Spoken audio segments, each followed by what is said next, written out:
Hello everyone, and welcome to the Digital TCG podcast, where we talk about all things TCGs. So, it has been a small while since we've done one, just trying to come up with ideas and stuff. Today's main subject we're going to talk about is talking about kind of cards that are coming out in 2.5, focusing on the BT20 stuff first, and then we're going to talk about 19, because most of you know what 19 kind of does at this point, but 20 is kind of, we're going to be talking what we feel about the deck, are we going to play it, are we enjoying it?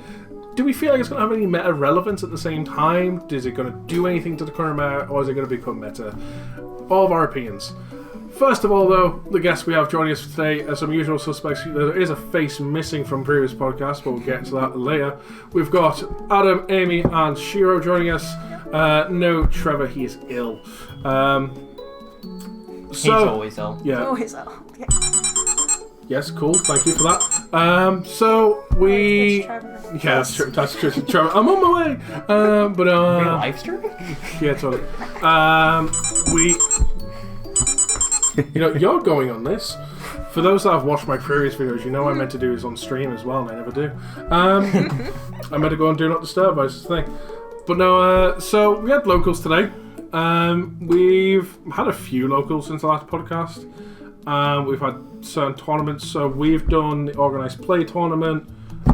That's been a thing since the last podcast, and I think since the last one was the Ultimate Cups, or was that before? I did the Ultimate Cups. I talked about them on the last one, I think. You've talked about the last one? I can't remember. I couldn't remember if you'd done them or not, but... the less said about any of my tournaments, the better, okay? I don't think you did do them on the last one. So, just to give a general recap, I think you made two Ogomons at best in the Ultimate Cups? Yeah. Yeah. Yeah. For those that are up to date with Ultimate Cup pricing, that's all you really need to know. He made it to Ogomons. I made it to top 128. Do you just to quickly brush over? Do you remember what decks you played? Shine and Lucimon. You played Shine for the Shine Ultimate Cup and didn't do well. Who would have thought? Yeah, crazy. That deck's so good.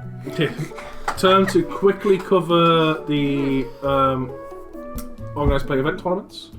The one we had where it was meant to be a tournament, where it was meant to be like all the prize support of the year, the year just gone. It's basically meant to be like a clear out of all kind the product they had. Kind of clear out. It was maybe that kind of tournament. So the three of us actually signed up. Literally, I think it was like 2 days before, you had to get pulled into work, so you couldn't do it. And also during the week leading up to the actual tournament, they changed the pricing to EX8. Yeah. So if you won, you got 3 boxes. If you came second, you got 2. If you came top 8 below second place, you got 1. And outside that, it was like 5 pack. 5 pack. 5 It pack. was pretty good. It was pretty good. I mostly ended because originally it was if you won, you got a box of EX7, and I wanted more all tats with Vortex, and I was like, cool, I'll go with this. And then it was like, no, it's EX8. I'm like, Okay. I guess I'll still play. I've paid at this point. And then where did you place? I played I think it was 4th place. 4th, yeah. And where did you place? I don't remember. You don't remember? But I won 5 packs. Participation prize. You got 1 win, 1 loss, and 3 draws on Demon Lords, and you were the only Demon Lord player in the entire tournament. Motherfuckers just couldn't make decisions when I did Lucimon stuff. They would spend like 5 minutes. I'm like, you either trash the security and I recover, or you delete something on your board, and they'd spend 5 minutes going, oh, do I? I'm like, no, don't. It's dumb. Should you not judge call at that point though if they're slow Yeah, playing? you should probably judge call. They do say judge call with slow play, and like they can't do anything about the slow play that's happened. But if you're judge calling for a slow play, then a judge will just sit in for the rest of the game to watch. I'm exaggerating when I say 5 minutes, but they would like go back. They would like be really indecisive for like a solid minute, and then continue on playing after making the decision. So I got 4th place. I played Magna. And the only kind of noteworthy thing to kind of mention, which is kind of amusing about it, so my round 1 opponent was actually my top 16 match from Glasgow. It was kind of like just amusing for like a small world situation. Just like, okay, if everyone I can be played against, just someone I'm having to play against in Glasgow. So that was just cool, kind of it's like it's such a small world, and it's just like this feels strange but cool. Local wise, so probably just talk about today. I will say just all I was going to mention of myself was last week, not last week, the week before, like the last locals I played in. I played Magna for playtesting specifically for the organised play tournament. Today played Vortex. I got third place with the Medieval Gallantin, and I'm not gonna lie, I severely undervalued Medieval Gallant on like reveal of it, like in the set. It's a good card. And even until EX8 coming out, I have severely undervalued it. Now that I've used it a bunch in playtesting, it's like, no, I see why this card's really good actually. I've been saying from day one, it's Death X. No, well, sorry, the Death X is like something I was starting, like something I did really get like against Argo. Like, obviously, one of the big things, like, I was sitting, like, looking at Medieval and saw the effect of, oh, we're going to delete something, right? And immediately, like, oh, partition, that's going to be a problem, right? That's kind of don't want to do that, kind of want to maybe do other things instead. But then I was like, well, wait a moment. Like, it took me, like, a full game to realise this. But I was like, if I Digivolve in a Medieval, I then trigger the one Digivolve effect, and I'll delete the partition. He'll then go, partition. And then I go, okay, cool. Activate the once per turn all turns effect to re-trigger the Digivolve, to suspend one of your partitions and delete the other. So now I have something I can Vortex into and got rid of your entire line. So it was like, okay, cool, this guy just outs partition. It's one of the things I struggled with a lot. It's a lot of things. He's broken. And the new stuff, which we'll get to in a bit, is going to honestly make the deck. There's going to be so much choices for the deck when we discuss it, but yeah. In terms of other things that are played for locals, what did you play? The best deck in the format, and the best deck in the format won. What was it? What was it? Shine Grandma.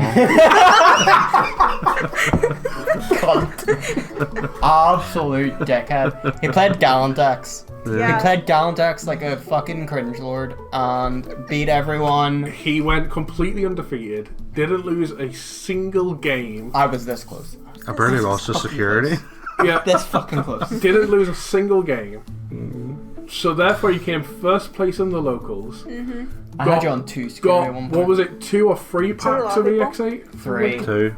You got 3. It 2. was 3, yeah. It was 3. So you got 3 packs of EX8 for winning, and out of those 3 packs, you pulled one of the 2 foil common uncommons, which comes per box, and then you pulled 2 of the 3 alt arts from the box. Yeah.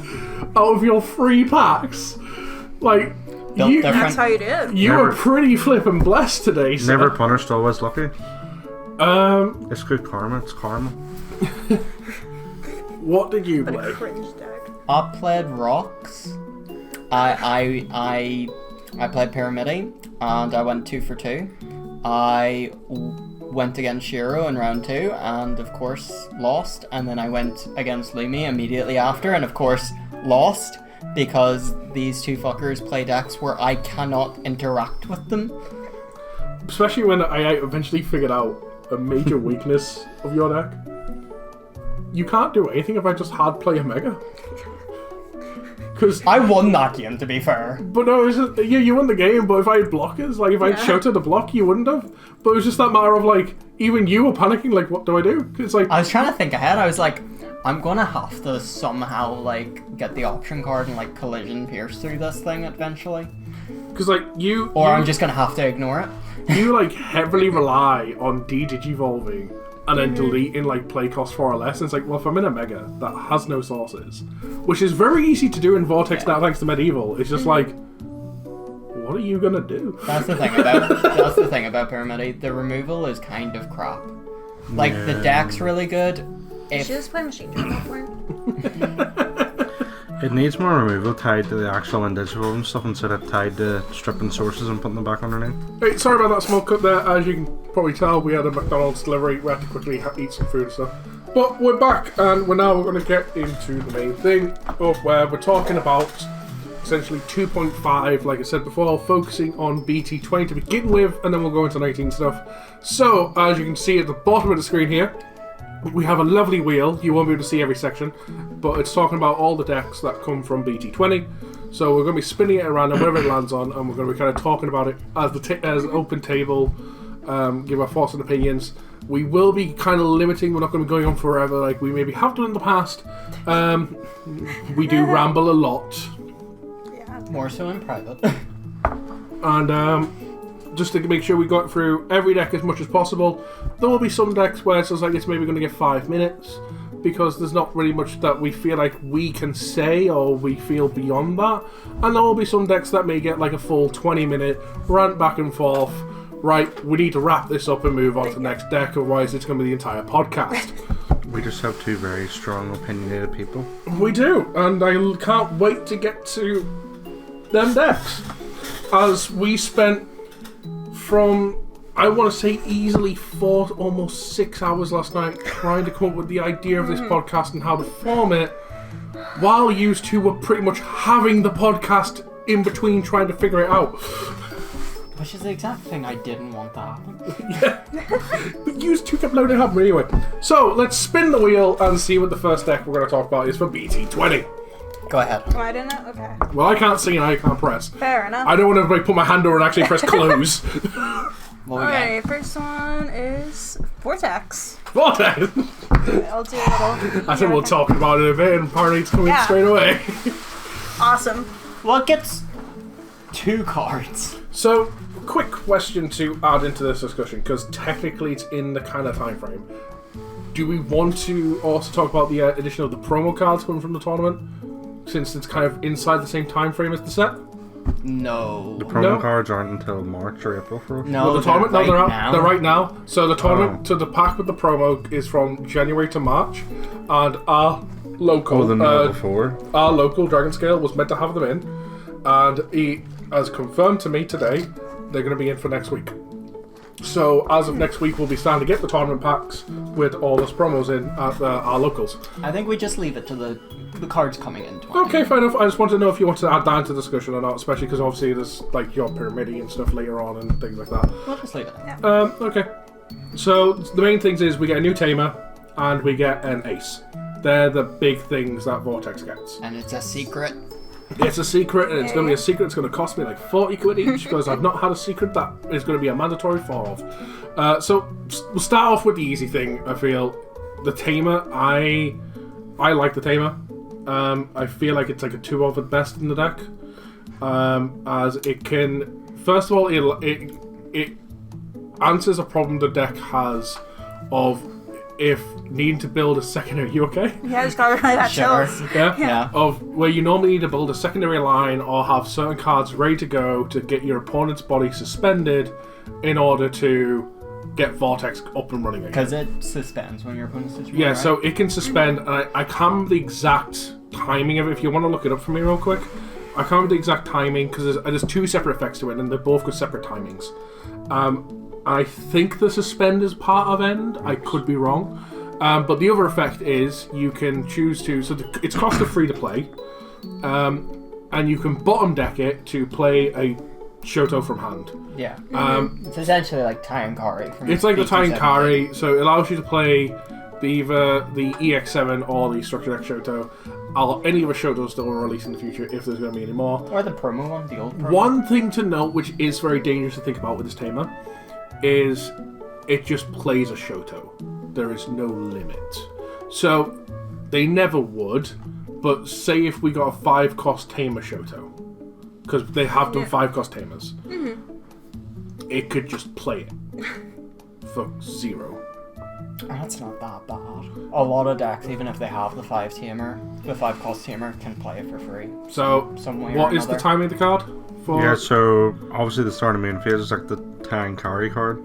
Okay, and so is it end of turn it suspends? The end of turn is the suspend this tamer to suspend one of your opponent's Digimon, and then one of your Digimon gets plus 2000 DP if it's Vortex. So that's another nice thing, like a little DP move.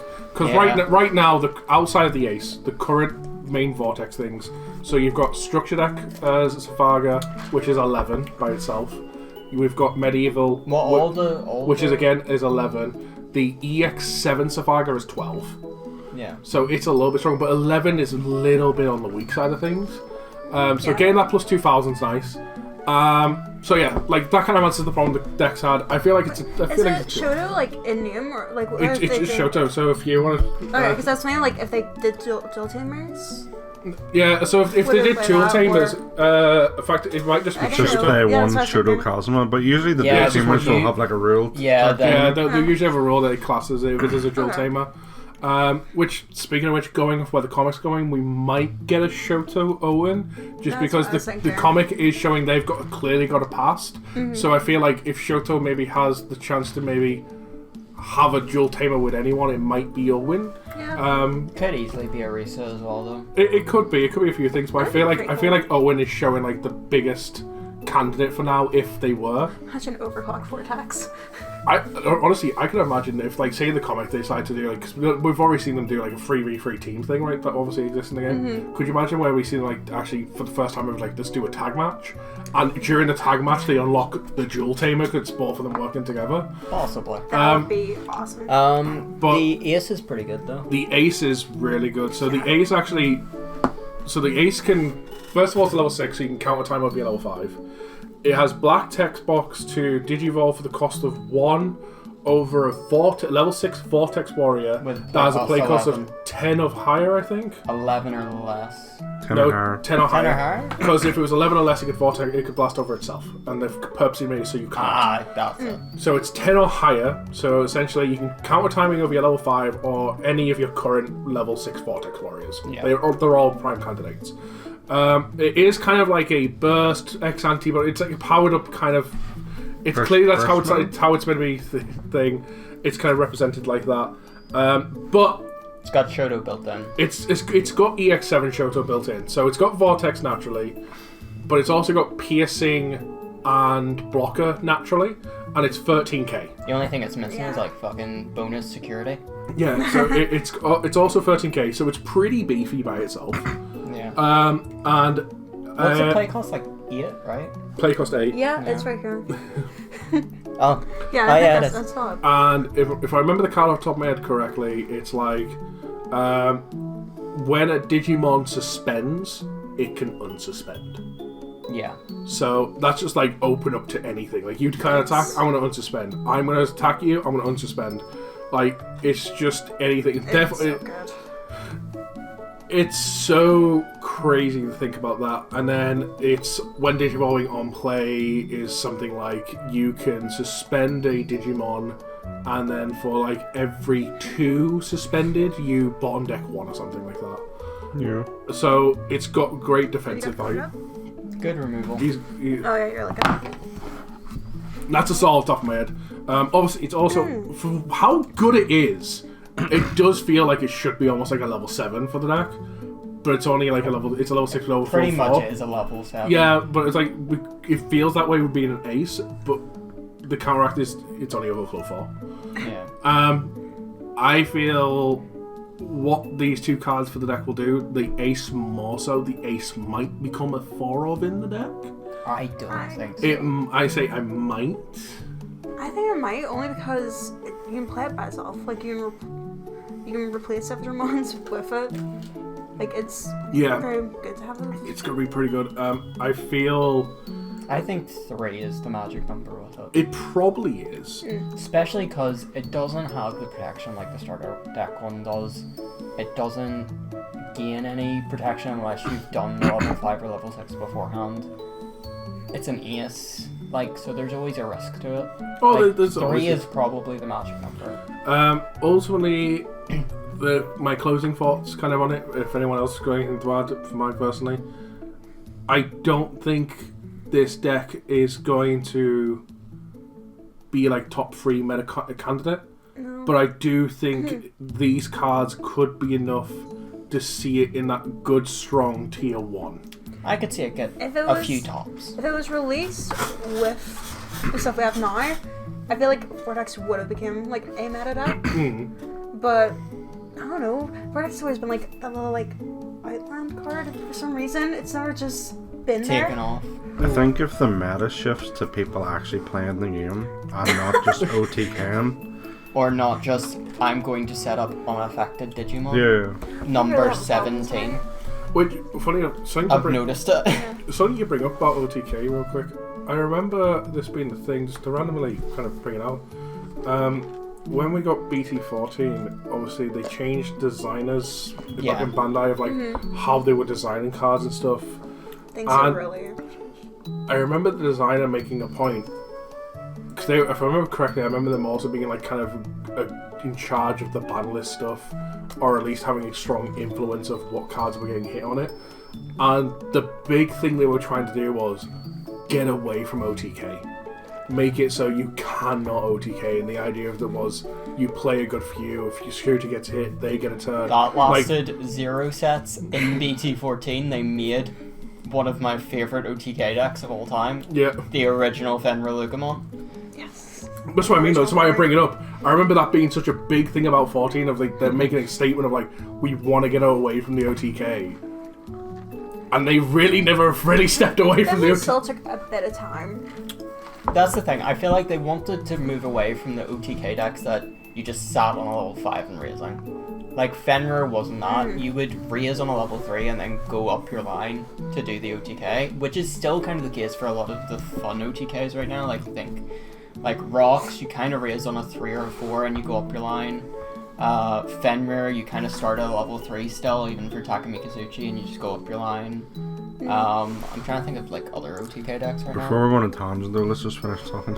Yeah, I mean, I was going to let you get ready to wrap it up anyway with the Vortex. I mean, So I've kind of said like all my piece. Like, anyone else going to add, push back or anything? I will say, I think this is going to be in the similar ballpark of Medieval Dawn, where it's going to be ran in every deck that has green. I think it I could think- be like Quartzmon type vibes. Yeah. Can also Honest- say Vortex is a broken Piercing keyword. blocker, vortex Honestly, on one body thinking is about very it, strong. Any deck, because it's also, by the way, so it's another comparison. This is kind of one of the downsides to it. It is a cost of 5 to digivolve into this from a level 5. It is a hefty digivolution. That's every green level 6, mate. But I was It's about, an I was about to say, yeah, it's an ace. But this is the thing. I was literally about to compare it to something else. And the one big thing, there's another ace that everyone else played, and the biggest thing they hate about the ace was it didn't have it on play. Mega Gargo. Yeah. Yeah. I feel like this becomes the Mega Gargo replacer for your like level 6 ace slot. Like any deck that you wait, apart from maybe like Rapid, like any deck where it's like if you're just running a generic green. Emu's looking at the same thing I was looking at. But yeah, like any deck where you maybe like run green like as outside of Rapid, where it's like because it's so easy to run there, like, and it's like okay, say like Bloom Lord, and you've got some space to maybe throw like your Mega Gargos. Those Mega Gargos just become this. I think it depends on what you want your deck to do. I think for example, like Leopard will probably run this over like a Mega Gargo, but I don't know. It just sort of depends to me. But like, yeah, no, I think it could just be good as a good tech card in green decks. As a sort of nice top end. The thing is, it's a secret rare, so it's a pushed card. Yeah. And it's a level 6 green ace, so every deck that runs green probably wants to run it, even as a 1-of. It's very strong. So yeah, no. shall we get on to the next one? Yeah. Yep. Okay. I click hide, and then there we go. Spin. Let's see what we get. And we got Roll Knights. Roll Knight. Is anyone playing this? There's a lot to talk about Royal Knights. So, I mean, I don't personally play the deck. I know Shiro has the deck. You do? Oh yeah, you do. yeah, He does. He does. And I believe you've looked into in the past the idea of building it at one point. Maybe like when it first came out. Not really, but like I've always been intrigued by Royal Knights as a deck to play against. I like playing against the deck. It's very fun. Just And interesting.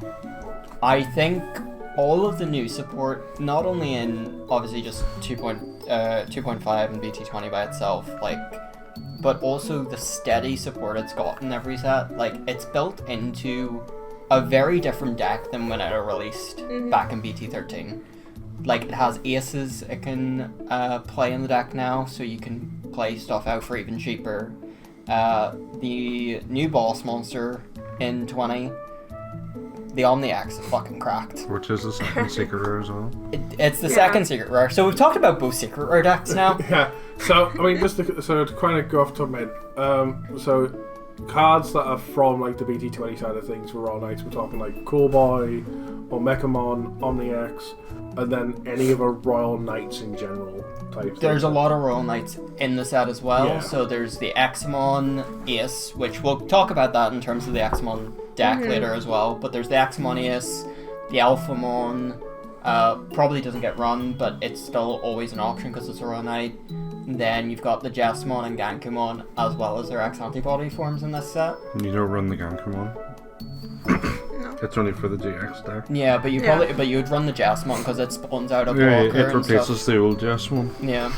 Yeah. And then you could potentially, like, we talked earlier that you could potentially run Gallon decks as like a one-of, because you can still like spawn it out with Rush from the Purge. It may or may not get run if there's like space, but like there's just a lot of steady support. Like the BT19 Lord Knight's really good because of the redirect and stuff. Yeah, it's a really good card now. Yeah. Yeah. So ultimately, if without talking about the other Royal Knights that have got their own decks that we'll end up talking about the cards that are literally specifically Royal Knight deck specific, I think it's like 3 cards. It's Cool Boy, Mechamon, and OmniX at this point, kind of. And the new option card. And the new option yeah. card. So you play Royal Knights. So what out of these 4, what are played and what impact do they have for the deck?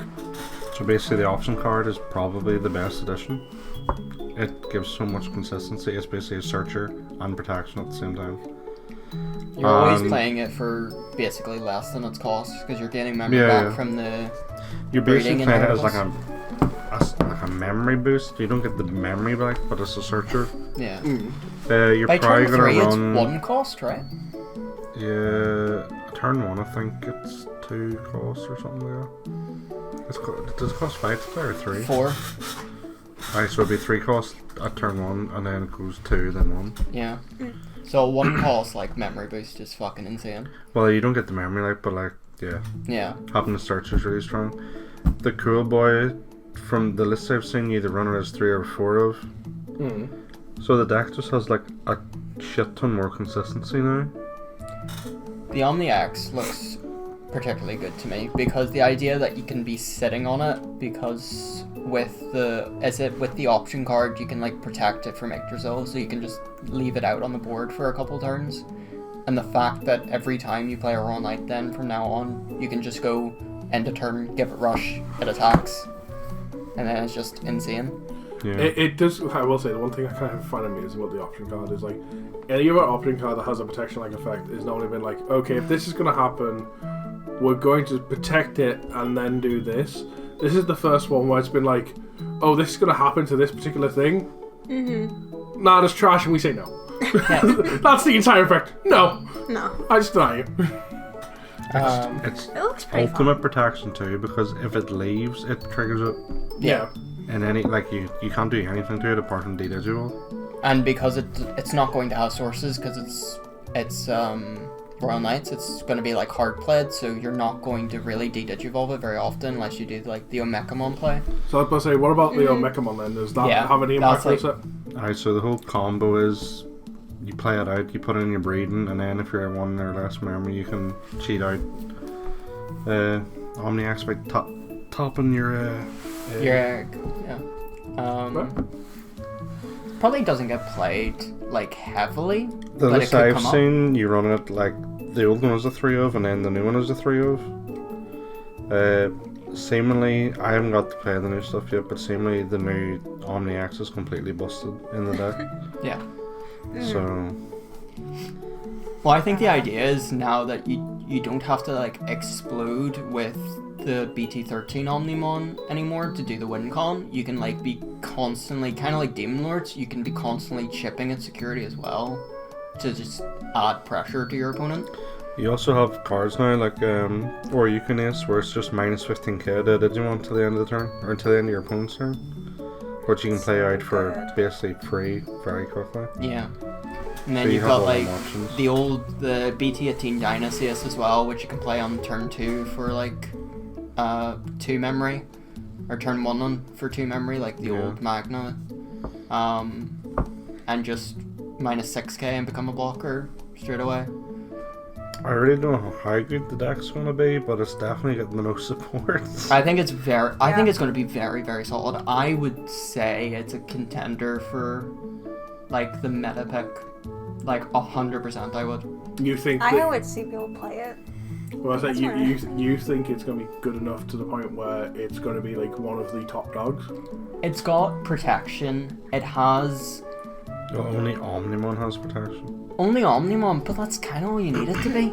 Like, you can just sit on that and just constantly be chipping away and constantly, like, removing things from your opponent's board. It's got minus 15k from the Origenes when it's played out.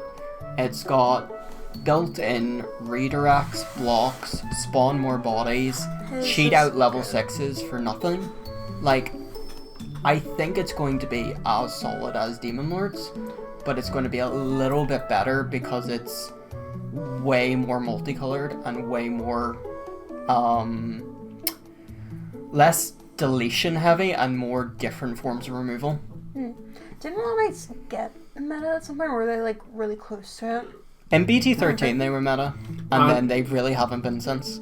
Since then, they have popped up in quite a few tournaments and stuff. I think it like just was really popular for a bit, and I then mean- it died out super quickly. I mean, Yeah. prime example to give, like how it popped in tournaments. So, like the Glasgow we went to, there was a Royal Knight in the top 16.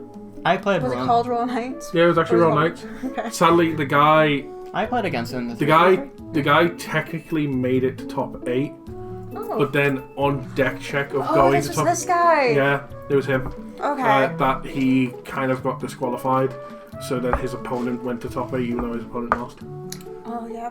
But yeah, That he sucks. so he made top. There was a Royal Knight in top 16 in Glasgow, which enough. would have went into top 8 if he wasn't for the fact. I think that would have Jigsaw. been fun to see. Yeah. No, but I think Royal Knights will be cracked in BT20. I think it'll the be a prices very... are gonna I mean, spike. for Honestly, it. if I remember correctly, I think that going off my memory of the limit list of deck lists, I think there was a Royal Knight player in the organised play event. There was. Has anyone seen like if any In of the fact, if I prices remember went up correctly, for cards? I think the Royal Knight won it. No, I didn't. Wasn't it Magna that won it? No, it wasn't Royal Knight that won it. I remember Royal Knight being in the final match. I don't think it won it. I think it lost to something, but I can't remember what. Okay, I'm just going to look up my limit list. The only thing is, I just don't see how this deck beats Galamon quick enough. I think it He's just like a superiority outprotects it. complex growing here. You have like superiority. I think it just outs I the... just think Galamon's broken. It is kind of broken, but I think it just sort of out-protects against it. Mm-hmm. Like, you're always going to have... Like, 9 times out of 10, you're going to have a big, giant, protected blocker on the board. Like, you're going to have an Omni X, or you're going to have a load of Royal Knights with blocker. Like, the old BT13 Leopard could just, like, have you have a board of, like, 4 megas with blocker. Maybe. I think there's a lot of... Compared to something like Demon Lords, the old Royal Knight support is still pretty good, whereas Demon Lords basically only has the EX6 stuff and a couple other random things, like the X-Antibody versions, whereas basically every single Royal Knight ever printed is a good card. Okay, so I was there's- completely wrong. He wasn't in the final match. There's loads of options. He got 11th. That was way off. Okay. Well, there's still one in there. Fenrir, Takamikazuchi one. Yeah. But yeah, there was only one Royal Knight player. Don't look at my place. What, You'd have to scroll way down. Yeah, you gotta keep going there. Yeah, 18th place. Shut the fuck up. How many people played? 26. Okay, so the next Top deck. 36. Are you going to the next deck? Yeah, I mean, Yeah. we go. I mean, I think we've talked about Roll Knights. Yeah, none of us are playing it. Shiro's. Shiro. Are you planning on actually playing it? well, I have it. I was going to say, Shiro has the Are deck. you not playing it?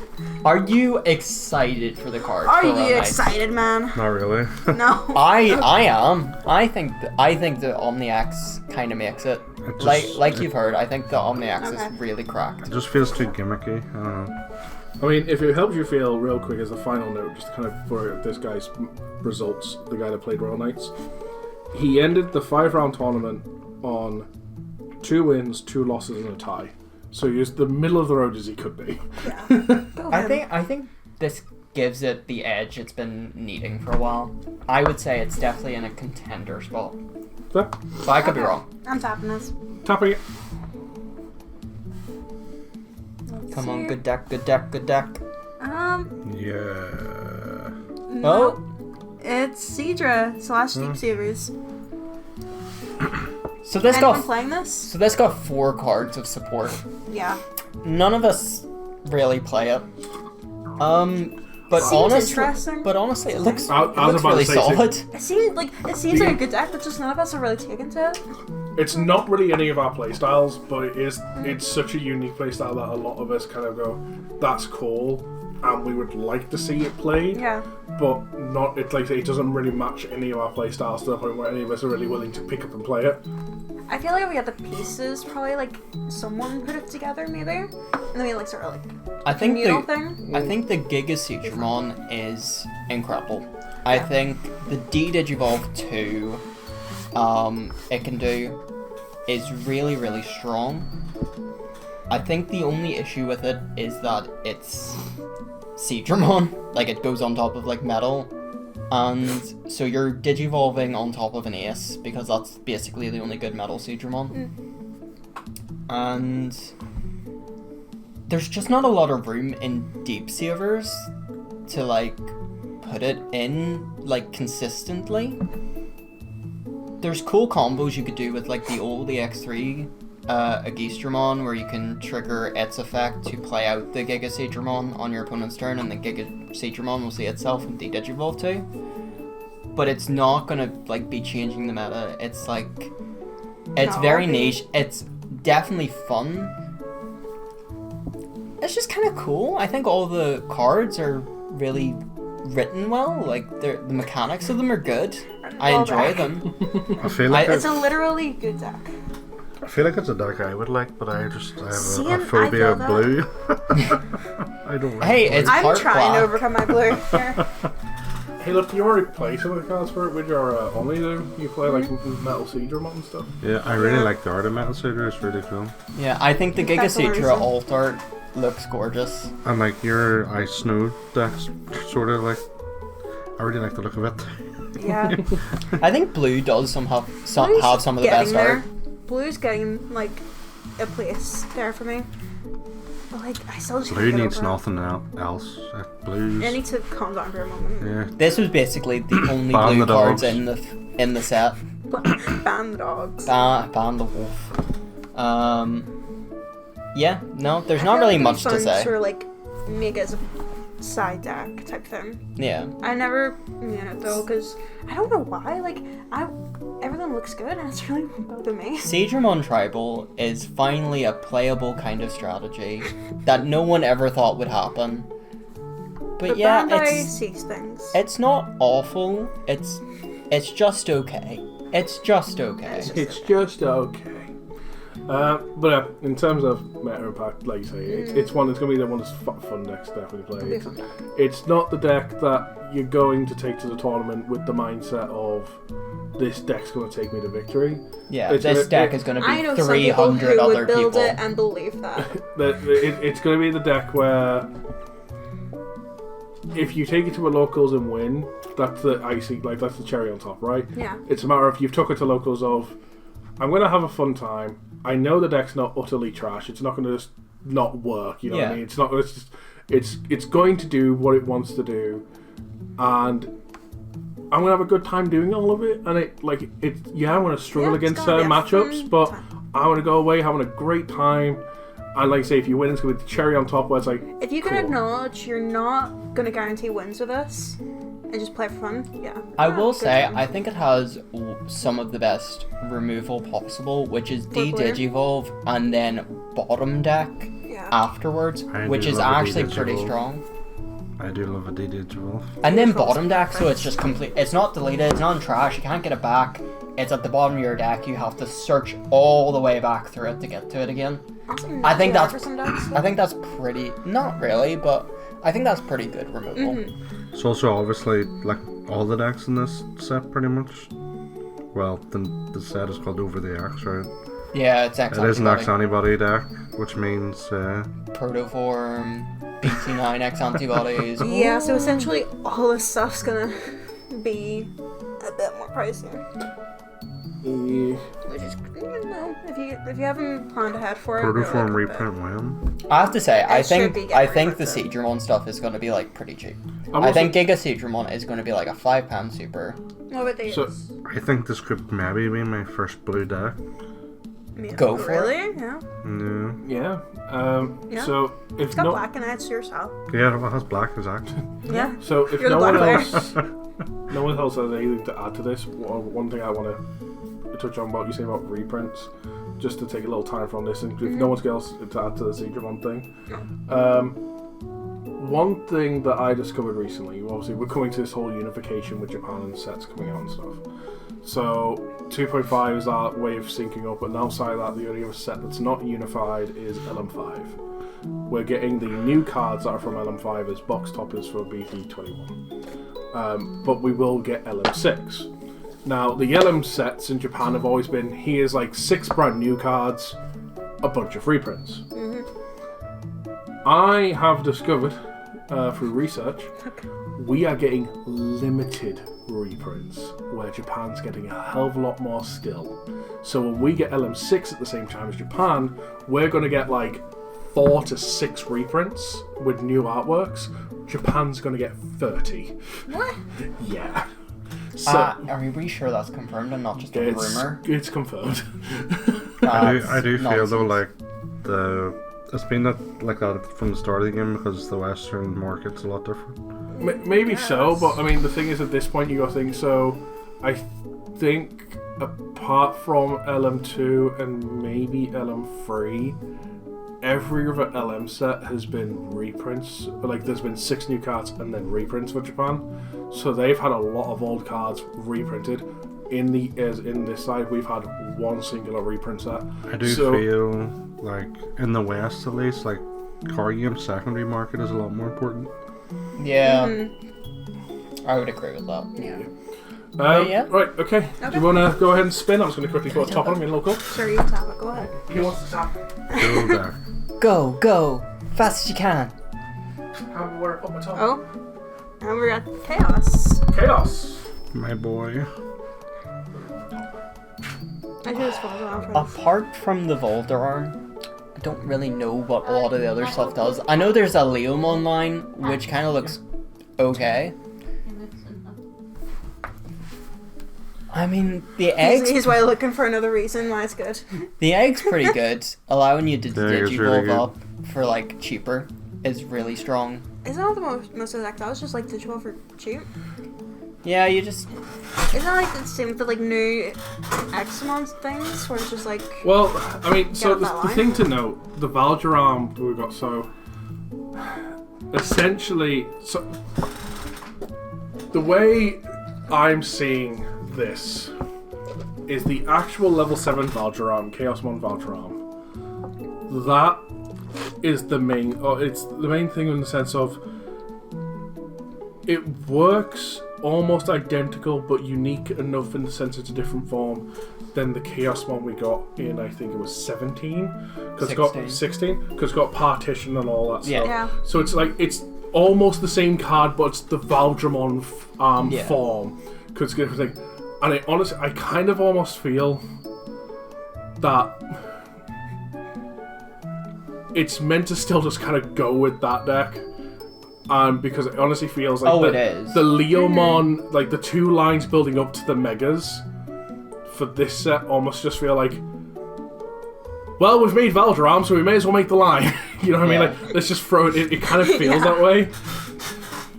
I wish the Leomon stuff was like it's not terrible with Leomon archetype stuff, but it's not great. Workable with the I Leomon wish it deck. was better. I wish it was a lot better to work with the Leomon stuff.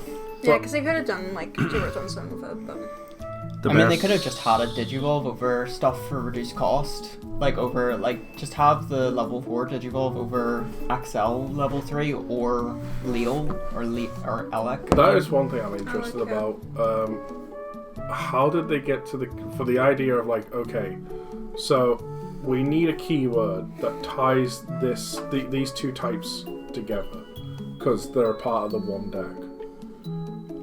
How did they come to the term Excel? No idea. I think it was like a Digivice or something like that. seemingly Chaosmon was originally in the XL games, and there was like 36 different forms. What?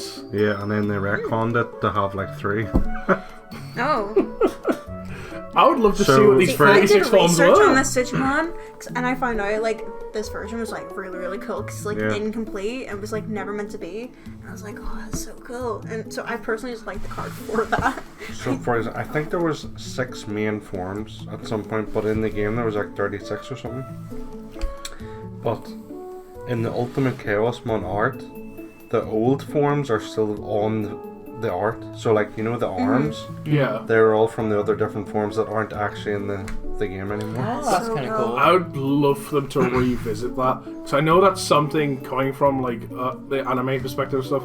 Something where a lot of fans was like with the idea of Omnimon would have been like, oh, because we see Wargreymon, Metal Garurumon, and the Omnimon's just kind of the body. A lot of people have said they would love for like the other teamers to have their Digimon become the arms of Oh, yeah. Omnimon and stuff, have different forms. So like knowing that's a thing that the fan base kind of wants, and they kind of gave us that with this Digimon to then just take it away. I would love to see them kind of go back and maybe revisit that and be like, let's kind of flush that out more. I would really like to see that.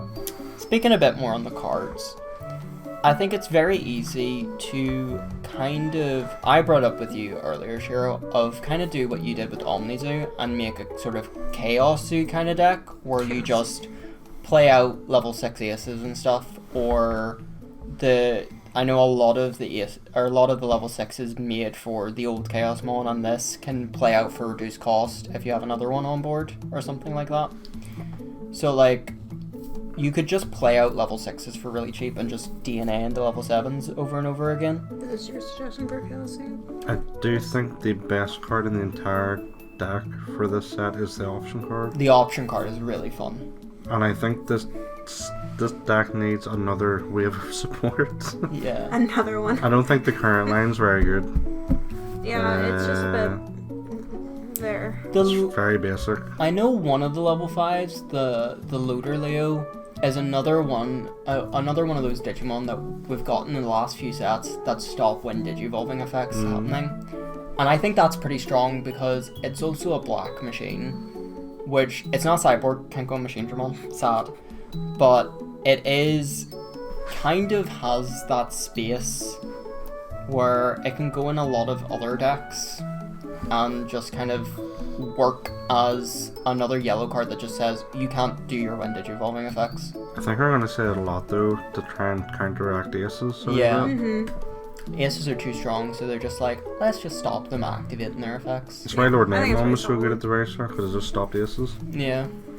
But the option card's amazing because it lets you trigger partition because the game is Is killing the deleting it. Digimon, Yeah. not yourself. Not my effect. My effect is giving the minus 30 KO. This deck is as good as the level 6s it's playing out Yeah. with the partition. I feel the next support this deck should get to add it to the next level, to just add on to what we already have, should be a Blast DNA. Yeah.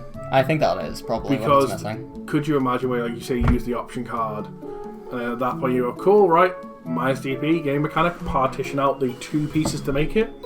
You've now got 2 potential threats for a Blast DNA back into it. Yeah. Well, the only thing with blasting it would overflow. It would overflow, but like I'm saying, it's like you'd play it alongside like the partition stuff. Yeah. I feel like it's definitely something that could come in the future. I think the lines are fine, they're just not great. There is a promo Digimon coming out, which will probably be the main level 6. And then, as far as I know, I've seen people that go like down to like a 2 of the green and yellow level 6, and then they keep Leo at 4. Yeah, I think the Dark Leo is One at, like, decent. 4. I think the Leo like trashes security either as its effect or like the inheritable, so it's pretty good. It was never going to be a powerhouse because the level 6s are uncommons. Yeah. Yeah. So maybe if a new line, both the level 6s that played out were like super rares or something. Yeah. They're not crazy cards, but it's probably again kind of like Digimon. It's a solid, fun. You could play it at locals. You could probably come first with it, maybe. I love the style of Chaos One. Like I have a Chaos One deck. Yeah. It's just so cool. It's a lot of fun just playing out big bodies. Yeah, like Yeah. variants of it. Partition is like one of the coolest mechanics. Yeah, but it's also partition is really really good whenever you can't Whenever it's abuse it. there. Like Chaosmon's fun with it because you're not immediately going to go into a new level 7 again, are you? Well, you can with this. With the option card, yeah, you can do that. But yeah, no, I think it's a solid deck. I just don't think it's outstanding. That's probably why the level 7 is probably not as power crept as it could have been, because they're afraid of people just repeat going into it every turn, True, actually, yeah. which would not be fun.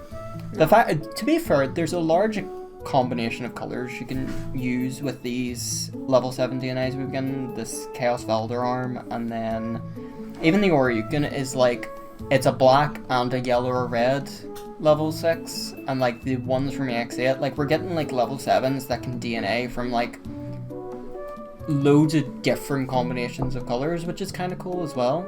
Yeah. I think you can still, like the current deck I have, like runs Shakumon and all. Yeah. I think you can still do this with it. Yeah, you can. Yeah. Oh yeah. And then change your top end to the new level 6s. It might still work, I don't know. But 'Cause yeah, the new option's broken. the option card is very solid. So, So on It's to the the only next- deck I've made someone rage quit with. So, I know it's that says it all.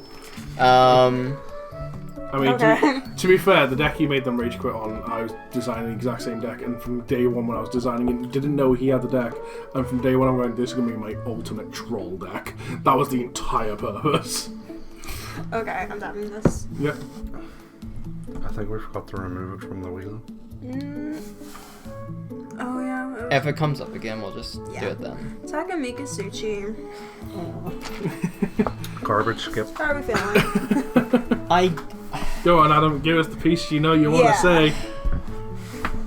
Is it so 14, 15, 16, 17, and now this. This is the 5th time they have added cards to the archetype and changed the entire playstyle of the deck. Well, do you not think this stuff could be around in the very first version of the deck, though? The level 3 and 4, definitely, because that was always the issue. There wasn't The new really tamer? there wasn't a the tamer as well. There wasn't really a solid lower end. And now there kind of is, because now you've got 3 different have options options. for level 3s. You got 3 different options for 4s. Like, they're all pretty good. You have plenty of options. So what are you playing? I'm still playing those Black Gatos. The Solar Grimon is kind of underwhelming. I would still rather play either of the older ones. Like, it's just kind of bad. I think it gives like a DP buff and has raid. Is it a Blastia now, or is it... The level 7's a Blastia now, so you can't even just like, you have to be playing Oh, the other the level two 6? the 2 level 6s. It's just It's just not good. I can't see a reason you would play this in the deck over the old Takamikazuchi from 17. Like, it's not allowing you to do the OTK stuff because it doesn't let you do an unsuspend, it doesn't let you trash security, it doesn't let you go through your opponent's security any faster. All it is like, not even better removal, because it's not even as much DP minus as the old Takamikazuchi, I don't think. Like, the old one is like minus 16k, and this one's like minus like 12 or something. So it's not even as good, and it's an ace, so there's overflow. It's a level 7 ace, so it's overflow 5. Like, I don't So understand it's why just you not would, worth it. I don't understand why you would play this over the old Takumi Kazuchi. It's just... The new Kazuchimon, I think, What's is this main better. color purple? Yeah. The new Kazuchimon, I think, is better than the BT17 Kazuchimon. So that probably goes in the deck instead of the BT17 Kazuchi. I don't know, its one was pretty good. You minus 10,000 to Digimon. So, sorry, you can split it instead of minus 16 to one target. Oh yeah, but then if a tamer card is in the Digimon's distribution cards, delete one of your opponent's Digimon with 10k DP or lower.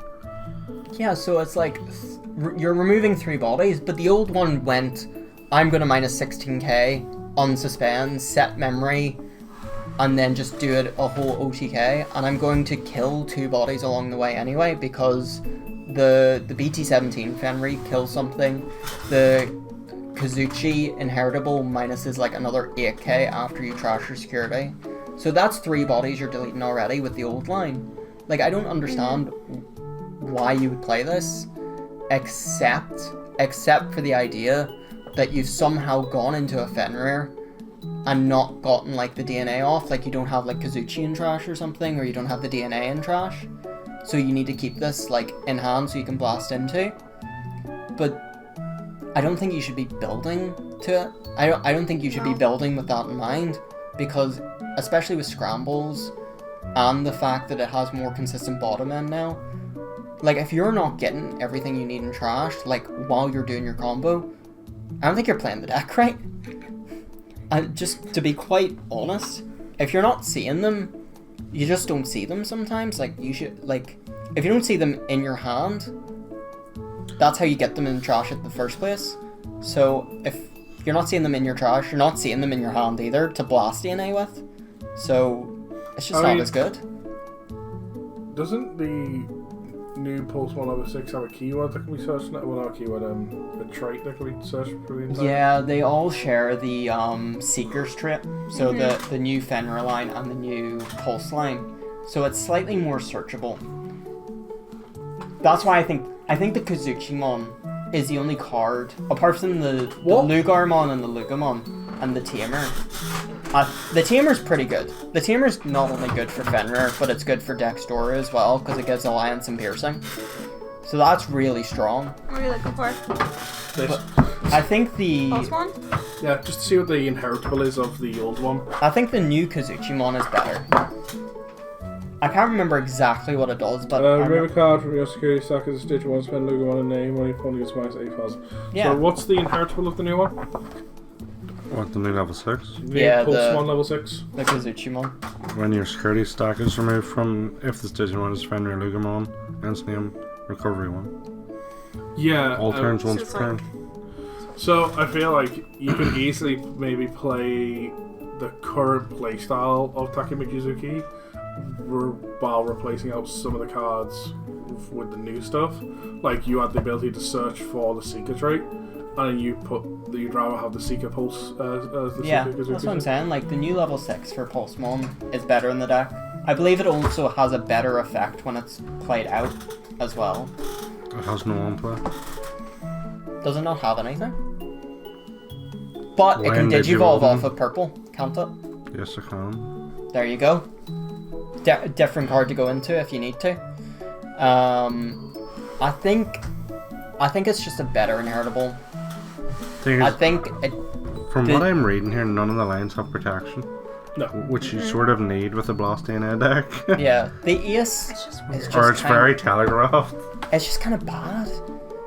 Your whole playstyle in Takumi Kazuchi is you're wanting to end your turn on the level 7 and then set your memory back and then just swing through their security and win. So like, I don't understand the point of making the level 7 an ace. I think again, it's just completely changing the playstyle. It turns it into more of a defensive deck than an offensive deck. Maybe it's they not just even that don't. great. Maybe they just don't like the current iteration and they want to try and move away from I it. miss purple. But in reality, with a this hint just of red buffs Fenrir. the current one. So I don't know why they got rid of the red. Well, the line still has red in it. Like, all of the Fenry stuff still has red. It's Yeah, but just like, the, I mean, just like, I don't the know DNA is purple-yellow. I don't know why they just like decided, you know what, let's do this whole fucking Sushi thing. Really, Do you it think should be like a when they were four-colour originally deck. doing it, they were like, oh yeah, this is a thing that exists. Like, we can do this. Yes. And we're like, let's throw out all the old stuff. That doesn't matter. None of us like Takamitsuchi because it's a cringe deck. It's just, That's I'm Very brain so... dead. Disappointed. I was so happy with the first version. Like, all the way up until, like, BT16. The deck was fun. You spawned out a lot of bodies to alliance with them. Mm-hmm. The new one is just, like, you are DNAing one line. Like, it kind of reminds me of, like, Red, Purple, Imperial Digimon in a way, where instead of, like, you're building multiple lines, you're just spawning them back from trash and going underneath. Or, like, Galaxy, where it's, like, you're playing one out and then immediately tucking it back under to DNA into your Grace Nova. And it's like, it's not fun. You're not building anything, you're just kind of spawning things out of fucking nowhere and then becoming one Digimon. And it's just kind of a boring playstyle now. Any I've actually- Takamiya players watching this are probably like, I dare you. We here at the Digital TCG Podcast do not condone and feel equally as Adam's actions and words. We do And- not and alliance ourselves with More, these more than anything, I I just just realised hate- something. Yes. None of the new line has the whole theme of Takami or the whole theme of Fenrir Ligumon, where your turn doesn't pass till you hit 3 Yeah, on your opponent's turn. None of this has it. yeah. That whole They've mechanic completely is just gone. erased. I'll be honest, Original I Fenrir. feel the reason they don't, like, they've not made it inheritable and they've not made it in the level 7, purely because could you imagine the complications having to explain, yes, you've attacked, but he has counter-timed, DNA'd into this. So The it's your turn now. memory gauge is like somehow the memory gauge is like now his type thing. Like, It wouldn't Yeah. work like that though, because it only matters on your turn for both the old versions. But of because how they that turn, affect these it. would never be used in the two current versions of the deck. I just, again, for the 5th time now, they have changed the entire playstyle of the deck. It's It's just a completely separate deck now. It's just annoying more than anything. I hate the fact that it started with a super that then basically got completely power crept by the secret of Takamikazuchi, and the Fenry itself became a rare with no ult art. And now this is kind Because of coming from there, I'm out to pretty try. sure. No, It does from the Evo Cup. it's the BT14 one that doesn't get played. Oh, Yeah, exactly. Alright. So the super got power crept by a rare and a secret, and now they're trying to push out the secret version with this worse super rare version that completely changed the deck and isn't as good yeah. I don't and think has so. overflow. It's a complete liability and Right. doesn't play well, shall we go on to the next? Yep. Okay. but people will still play it. Yeah, people will still play it. Okay, tapped. Let's see. Oh, and Jessmon. Nothing to talk about, garbage. I find that a lie. I actually don't think Shira likes the new Jessamon stuff. No, I don't. It's weird. The Jessamon itself isn't terrible. It spawns out like a 9k blocker, but the whole idea of it is just like sad. Yeah, right. It still doesn't have no ult. Should have been Sistemon tokens. Yeah, should have been Sistermon tokens. So Everyone Instead, wants we Sistemon got a tokens. random CL awakened. No Blanc Yeah, no awakens, Blanc awakened. which is weird. I don't know why they would do one without the other. It Yeah. feels very, very weird. Do you think there could be more support or something coming out for it? And like a Sistermon style type thing? Maybe. Maybe like a whole separate. So this thing? deck wants to move away from Sister Mons. Yeah. So, But it still requires Sistermons. Not really, no. No. It says Sistermons on the 5, right? You need to have Sistermons out, or can play Sistermons for like lower cost. No. No? Is it the Gankumon stuff I'm thinking of? It's all about Gankumon now. Yeah. And you run the current JSmon, the new JSmon that plays out the token. So you have an alliance body when you go into GX. Are we saying that this is probably more like Royal Knight? Like all the stuff. levels. You can make it its own deck, but I don't know. I will still say, actually, the Gankumon X is fucking disgusting. Because it gives, like, protection from everything for all of your Digimon. It Right? is really good. If you went into it.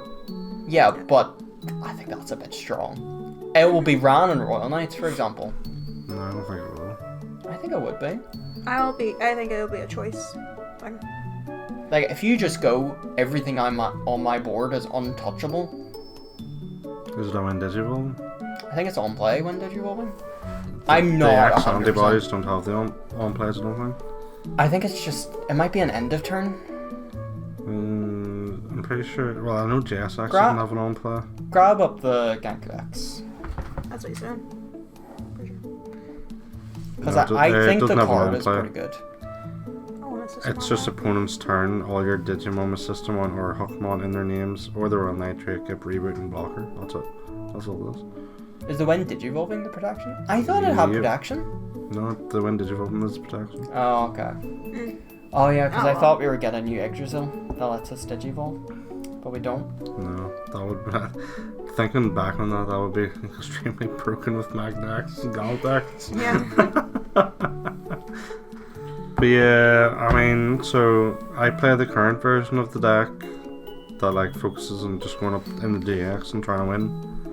You tuck Magnax and all underneath. Yeah, this one's already like still just pretty solid. Like, That's It the has got thing. slight support with this Yeah. because The level the 4 level is 4 that we used before was pretty bad, so it's got a slightly better one now. mhm. And we now have a slightly better secondary level 5. And I think you can make arguments to run the new JSmon, not the JSX, but just a normal one. Yeah. I think that's it's really it. kind of. And a CL Awaken, you can run a CL Awaken. Yeah. Because I that's think all black. Also, correct me if I'm wrong, but isn't the Just One deck, isn't the GX like the Blast DNA as well? Yeah, it is. It's but no, sorry, it's a DNA Ace, but it's just it's not normal Blast, Blast it's just- Digivolve. Yeah, It's just normal Blast Digivolve. It's not But Blast its DNA. gimmick is you blast on top of JSmon, then you can tuck the Gankumon underneath. You Yeah. It's on digital on the hood. So Yeah. it does Honestly- the same thing. I think it's Honestly, it again the feels- Fenry treatment of it's just a worse version of the old version of it, and it's like, why? How you get into the line though is a lot easier than the Fenrir Lugmon deck. Yeah. True. Because you It's go a into lot. level 4, you play with the Gankumon, then the Gankumon lets your guy go into level 5, and the level 5 says you Digivolve the JSmon for free, so then you have 2 bodies out on the board. And then how you DNA it then turn, I'm not sure. I don't know. Yeah. You figure it out. You get there in the end. You hope. Well, I suppose that's the thing. Like, you're probably trying to get into like Ganku X at some point, and then just be unaffected on your opponent's turn, and just have blockers and things, so they're just gonna live till your next turn, maybe. So I don't know if you go into the X antibodies or you just like to tuck them underneath. I don't know. They decided to include them in the deck or in the set for a reason. Like, Yeah, when Fill it out. Digivolve and yeah. so the savior hook is when Digivolve delete when your opponent's Digimon 5k DP or less, whatever. Then end of turn by suspending one of your other Digimon. This Digimon may Digivolve into a Digimon card with JSmon in its name in the hand without paying the cost. I just realized we haven't talked about like any of the meta decks yet. Like we haven't had any of them. What does JSX Well, nice. I do? think. Oh yeah, you think we might. I think it's pretty solid. I think. I have seen a variation where it runs the like bird stuff with the end of turn DNA. What do you call Hawkmon or whatever it is? Yeah. Yeah, you could. And they did that. They do that. They do the end of turn DNA. Know what? Yeah. You just instead of running the new GX DNA, you just do that, but you run the old starter deck Ragnarlord instead. That's the better level 7 red black DNA. Yeah, Like- that red black DNA is still power crept like it's fucking broken. That is still strong as shit. Deleting not a up bad to idea. 20 play costs, like, It's really not a bad idea. yeah. Yeah, but I Yeah, I'm not a huge fan of the new deck. I wish it No. supported the older stuff a bit better. It's just Out of sync. The system on CL Awakening's pretty good. The line's slightly better. I'm still surprised we didn't get I a just new don't like the Blanc new top Awakens. end. Yeah, it's probably coming in another set, I'm not sure. That's what I'm thinking. I'm Because just- it needs more Sistermons. Like Yeah. we haven't had an update in Sistermons in like a while. So The last Sistermon we got before this was BT10. I'm Yeah. pretty sure. so like Was it I'm before or after the starter deck? like BT10 and the starter decks came out like around the same time. So like it was either the starter deck ones or the BT10 ones, but I can't remember which. And that's the last time we saw Sistermons printed. And then for so some they're reason, like sort of June to get a bit more. Sadly, on this last thing, talking about System On, I'm kind of hoping with Unification around the corner. we see Noir. Well, that's the thing. I hope we see Noir because at the moment Noir gets replaced over in over here. It gets censored To BCL. to be another CL. So we have System on CL, System on Blanc, but there is 3 Systemons. There's also System on Blanc. Noir. But a Noir looks completely different from the other two. Yeah, But every- it's but every- just guns. Is CL Yeah. not just Noir? No, Yeah, I thought CL I'm was pretty like sure it just is. full replace. no. They turned her into CL because of the nun. But Yeah. no, that's the thing. That's what I'm saying. So None with there's the guns. system on CL, the system on Noir, and the system on Blanc. They are 3 separate Systemons. I think that's But when we- I think that's an actual retcon. No, I there's think in only- Japan it's when a the retcon. Sistermons came out, No, when they came out, it was just Noir and Blanc. Then they censored Noir for English markets to be CL. Yeah. So we have CL and Blanc instead of Noir and Blanc. Yeah. And then retroactively they introduced CL into Japan markets and Japan content. So that Japan has 3, but they only started with 2. But we still just have 2 because we have the censored one and we don't have the uncensored one yet. That's how it That's what I went. mean. Though, even in Japan, Noir and CL are different. Yeah, but it wasn't intended Not to be originally, originally. yeah. Originally, they were the same. It's just CL was the censored Noir. But even then, there's more Wait, to the point. exactly.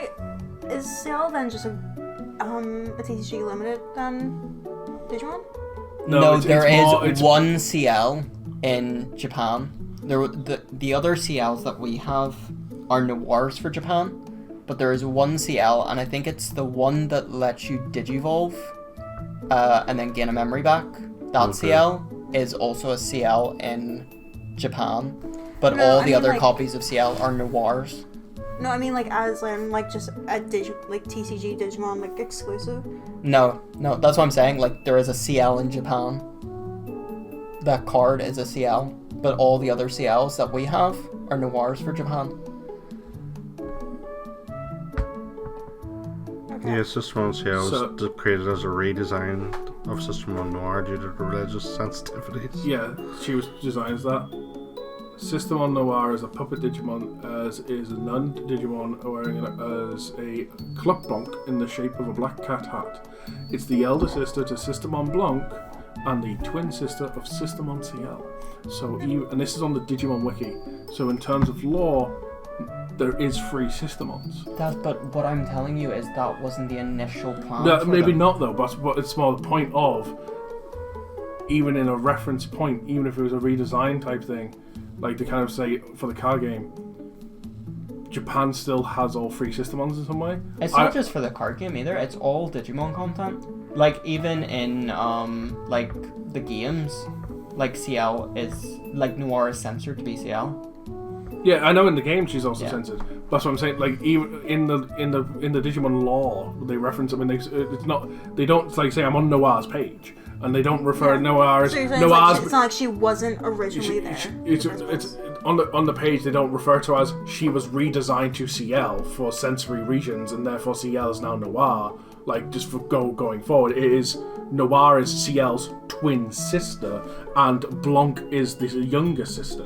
So therefore they're referring to them as 3 separate Digimon. They're not Yeah. referring CL as the replacement on Noir's page. They're not referring to Okay, but that's just like lore stuff. I'm talking about like real world. That's what happened. Like that. Yeah, I'm not lore-wise. I'm not debating that. Yeah, I'm not debating lore-wise. That's what I'm saying. I would like to see Noir because it does exist.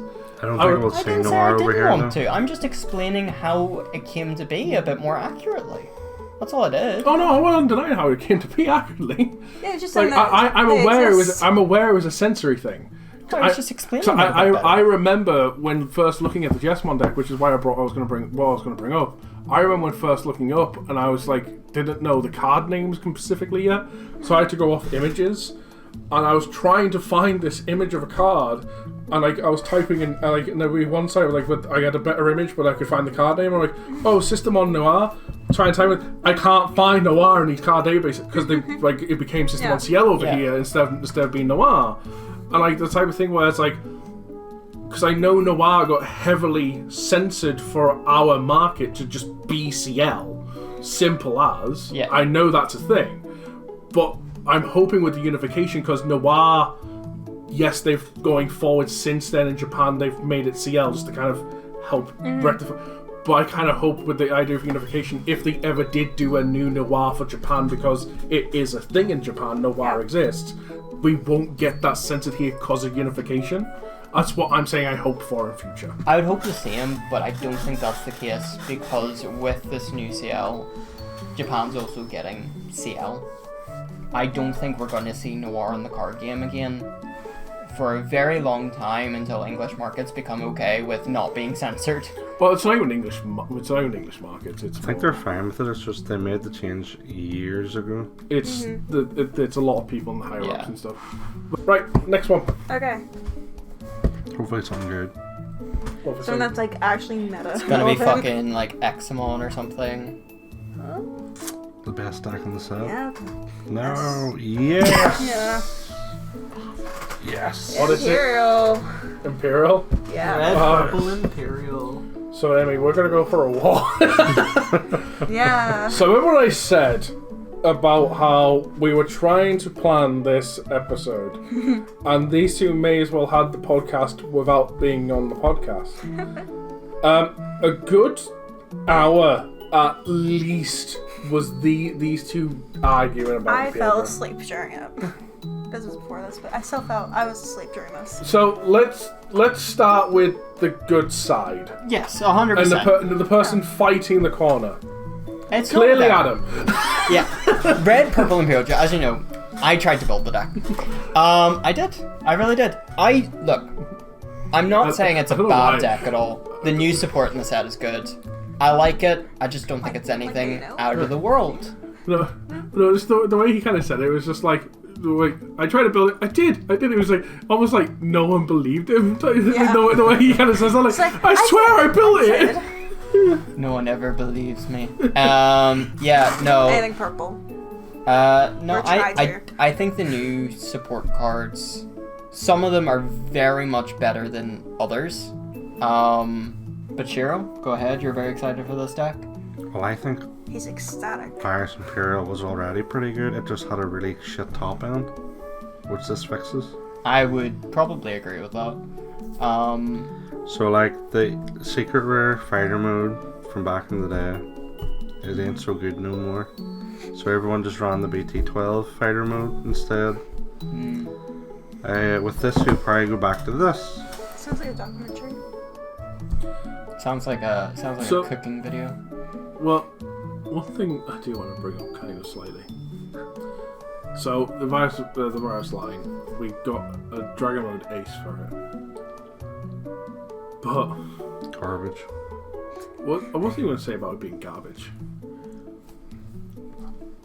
It was more the fact of a Dragon Mode Ace once again has been fucked over. Because the last Dragon Mode Ace we got, Pacific Dragon Mode, was the promo one from Blue Green. Yeah. And yes, it still wasn't that great. There was very niche decks that played it, but it came as a common essentially because it was promo. There was no hollow to it, like there's no hollow variant. And this one's a rare. And this one's a rare. So apparently, what we're establishing from Bandai, it doesn't matter if it's the Drag mode doesn't matter. Yeah, it doesn't matter if it's the virus line or the blue-green line. Apparently, Dragon Mode does not deserve to be shiny. I don't know. It's still going to be a chase, right? It's still going to get a chase. No, right? it's not. It's the only ace that doesn't. That's what makes it worse. The thing is, as well, though, the aces, especially the rare aces, still have kind of nice foiling on them. It's not going to look terrible. Yeah. Oh, Yeah, anyway. that's about it. The level 3 lineup's already pretty solid in the deck. I don't think you'll do much changes. I've seen a couple lists taking like 2 or 3 of the new Vmon, and that's about it. Over the old one, yeah. Yeah. But you always want BT16 Wormmon, because that is the best rookie in the entire deck. Best rookie in the game. It's pretty close. Like. It's pretty solid rookie, like. I'm gonna be honest. When you combined it with the scrambles and stuff in the deck, it is Oh, yeah. pretty Yeah. insane. Yeah. Level 4s are pretty much set in stone as well. You just run 4 Shadramons, because it's the best promo in the game. Shadramon is good. Dies to Rapid X, but it's good. And then new level 5s. They're okay. So Dino Bay is still really good. Well, Gives you real quick, let's go recognition. back to level 4 real quick. Mm. Something to mention about the cards coming in BD20. There is no level 4s? No, XP, there is. XP Which I and was Stingmon. going to say XP and Stingmon. There's not? I think Shira's in denial here. I'm seen not mentioning in the sense of like, hey, they've got some good effects they need to be mentioned. I'm mentioning in the sense of it's a little weird that we're getting an XP and Sting for the virus line. Yeah. Like now, to those that are maybe more in the know of lore and stuff than what we are off the top of their heads and more in depth, I wouldn't be surprised if XP and Sting of the virus line are probably natural, like the natural DNA, like we've seen, just we associate with the good side, the blue-green, and just because with the card game side, we would say Flame Dramon and Shadramon for the virus line. So I wouldn't be surprised if that's why they're there, but because we're kind of used to the idea of like, oh, anything support-wise for the virus side of it, it's Flame Dramon, Shadramon. Like that's what we're used to. So just to suddenly see, like, leading up to this, like, we're like, oh, there's still a space for level 4s here. It's probably going to be a Flame Dramon, it's probably going to be... To suddenly be like, XV and Stingmon feels so weird. I feel like as well, it's probably because you can maybe use them in green and blue. Are they not, like, red and purple? They're monocolored though. Isn't there a Vmon that Digivolves from red? You can is it red? Yeah, but the issue is you can't DNA into the level 5s for green and blue. Oh, yeah. Yeah, Because they're that's a monocolored. fair- The old ones, the BT16 that are dual colored, it worked, but Well, these and that's probably why we're getting like red, purple, XP and Sting, is because the last time we technically got level 4s for the Virus Imperial, technically they were it, because they were dual colored to be For both lines. you could run them in both lines. So what you're saying is that what they've thought of is, so we've made pure blue, pure green for the XV and Sting for the blue-green. We then made a red-blue and a green-purple For XV either. and Sting to join both. Now we need a pure red and pure purple XV and Sting for the virus line. Probably. Awesome. I Smart mean, bunch. I remember seeing a Reddit post about Virus Imperial like 2 weeks ago. And basically this guy saying, now we're just waiting for the Stingmon and the XV Mon I remember to be you telling us released. about this because the guy was And all the like, comments were Well- like, why are you so uneducated? It's obviously going to be Shadramon and Flame Dramon because there was that, Shadra and that Flame guy Dramon was before. ahead of the fucking Yeah, And he he got gets flamed like fuck because, and then That guy- a week later, hope well, That guy's like an loving life right now. apology for him. that guy's just sitting there like, I've got my gist. yeah. Like, I knew I was right. I actually have a I'm gonna say there's question. apologies. I wouldn't be surprised if suddenly people went back to that post. Yeah. Not to like message publicly to be like, oh, I'm sorry. Just to maybe just find the guy to DM and go, okay, well, who's your Bandai contact? Who's your source? No, I have a question though, because we actually got an option card, right? For is it any good? You can run as like a 2 if you're breaking a wee bit. Is it like a consistency thing? Yeah. The main thing the deck is got now. So you're gonna run 4 Dino Bay. the new one with partition. And then you're probably going to do like a 50-50 split of the old Pildramon and the new one. So your main combo is going to be, you're going to go up into your level 4s, you're going to DNA into level 5, Dino B. You're then going to play out the new Pildramon. The Pildramon on play is to give itself plus 3000 DP and Piercing. Dino B also gives it Rush. So you swing into your opponent's security for 12k. Or suspended Digimon.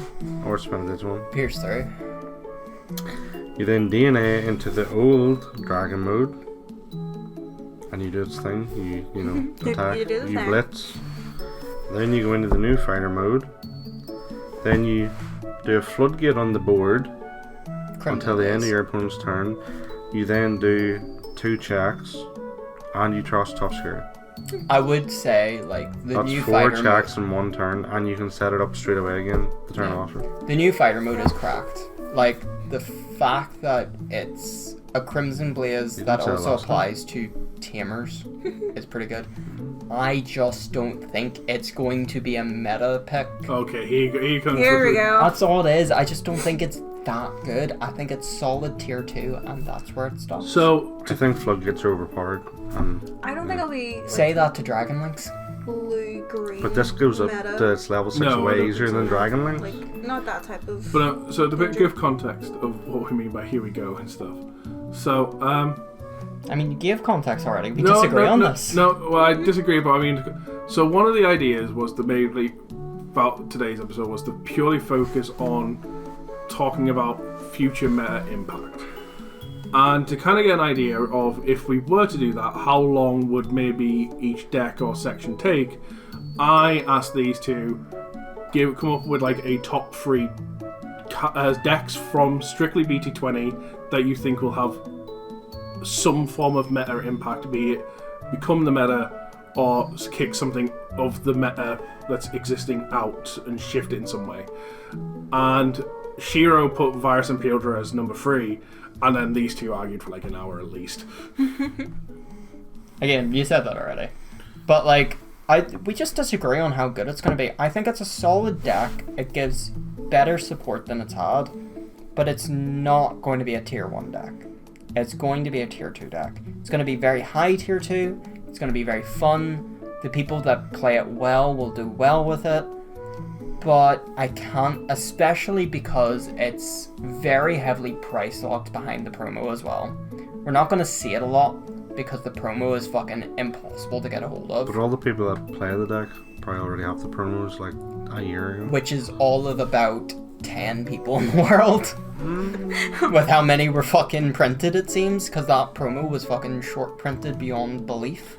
I just want to see like a little like comment saying anyone who has a promo like this, and then just like a bunch It's of the fact that comments, the promo is a likes. 4 of in the deck, and it was not very easy to I get. just want to say, like when you're in your stack with fighter mode, so when you go into dragon mode, you wipe the board but 1 Digimon. Very good fact. You then blitz, go into fighter mode, you then delete the last Digimon, trash top security, and put a fucking floodgate on the board. So you wipe their board, then you floodgate it. What other Digimon likes to do this? What other Digimon likes to floodgate? Mirage? No. Ruin mode. It's not Comparing the it to exact Ruin same. mode. It's Okay. you just can't play by Big- effects. big You can words. still hard play But something. every single deck now plays Digimon by effects. Yeah, I mean, but to be fair, something to consider also, if you can't play Digimon by effects, one real big thing. or like, Tamers.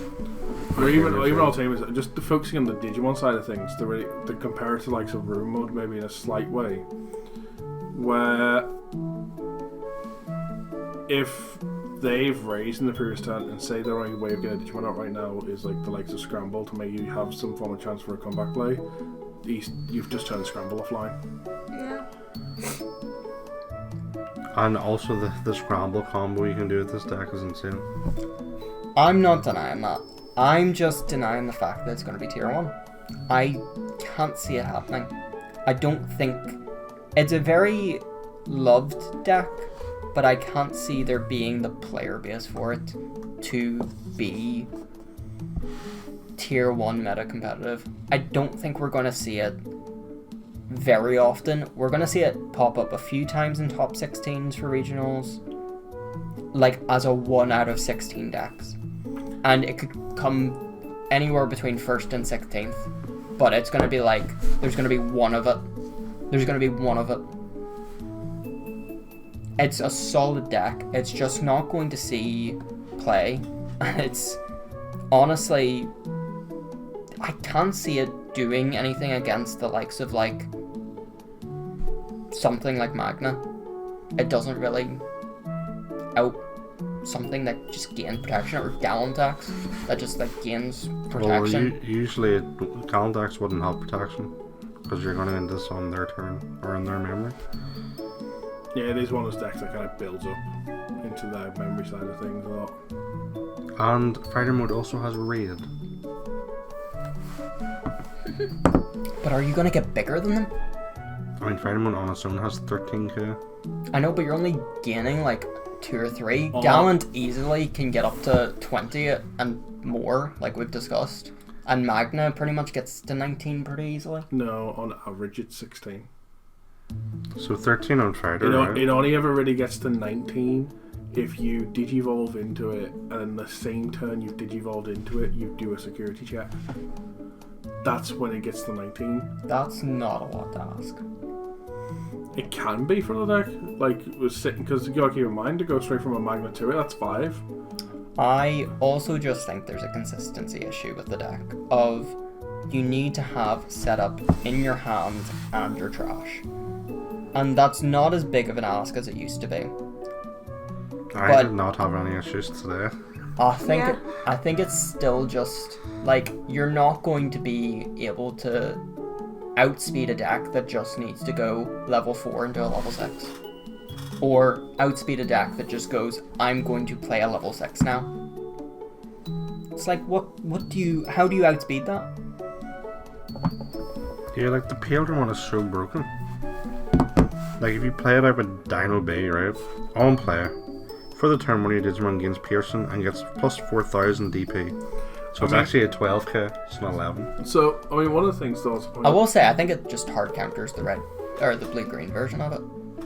But this Digimon, and then this Digimon attack. Then, so the problem with Dino Bay at the moment is when you play out level 5 and rush with it, it dies. Every time like today, every time I did it, it just dies. I was like, oh, that's a bit sad. But the lovely new Paladin says, when any of your Paladin or Dino Bay would be deleted, 2 of your Digimon may DNA digivolve into Paladin Dragon Mode in hand. Yeah. Again, I've never doubted that the effects are strong. I'm just saying I don't think they're going to be tier 1. That's all. The effects are really strong. What I want to know is if you plus 4,000 DP this and it DNAs, it obviously loses it. It loses the DP on it. I could see a world, because the thing to keep in mind, right? So Virus Impaler is already using the Daikin Tamer, right? Yeah. That which we all agree is a pretty busted part of Blue Green Impaler. Yeah. And they're already using it. So at that point, all the Virus side is really looking for is that 1 or 2 extra thing to help make it more ridiculous. Yeah. And it is a good chance that these cards are what are doing that. So I could actually see a world where this could be potential, maybe not, like you say, maybe not meta contender like top dog. It's going to be a rogue deck at least. Rogue. 100%. I wasn't even going to say rogue. What I was going to say, I could still see it at the bottom end of tier 1. This is what I'm kind of getting at. I think we could easily see it being in a top 16. Multiple top 16s across regionals. But I think we're only going to see it like 1, maybe 2 decks max in those top 16s. And they're not... Rarely are they going to win a regionals. I don't think it could win a regionals by its... like, just off its own merits. I really hope the first regionals that comes up up. I'll be surprised. Sitting there, 8 slots of the top 16 via Zibildra. Yeah. I think it has a bit of a price lock to it because of the promo. Yeah, but and every good deck does. Look at Lord Nightmare for Protoforms. I've seen it play with two.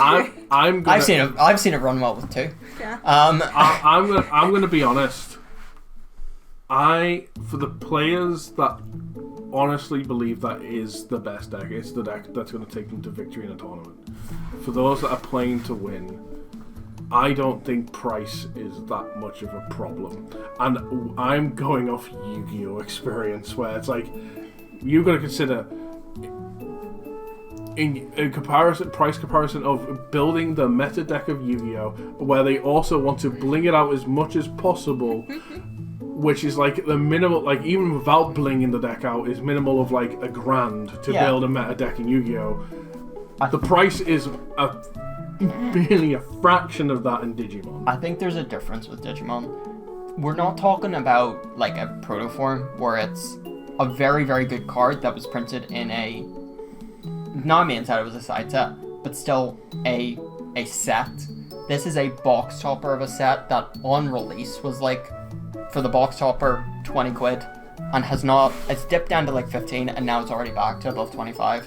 And we're talking about a box topper from 2023 now, in terms of going off English release. Like, 2024? no, BT14 was November 2023. It was, because it's when I moved over. Yeah. It was... That's so weird. It was now over a year ago that this set came out that had the box topper. Nobody has them anymore, except people that bought them at the time. So when you're up into this in the basic line, and you've run into this through Dragon Mode, you will be on average 17k with raid. As we've discussed, The downside Gallant is, though, bigger than that. it's when Digivolve in the fact trashes the security, so Magnax could technically counter this. Yeah, Yeah. Magnax can trigger off This's effect, to be fair. This's combo. I But I think... can't wait to play this against the stupid fucking Mirage Gargomon. Oh, you're level 5, can't play at level 3s. Oh, what a shame. So something's happened in card market recently with Shadramon. Oh yeah, I see the... Oh. I'm sorry, Lemmy. is that going up to 90 quid? Lumi, they're all idiots because the deck's shit. What? That's so, So bad. on card You're market, trying to tank the... You've already got your 4. on the card market price chart, it's sitting at £86.17. What is... Now actual listings is 21, 30, 35, Yeah. 35, Why someone's 35, bought it out at really high. 43. Here's the best one. Okay.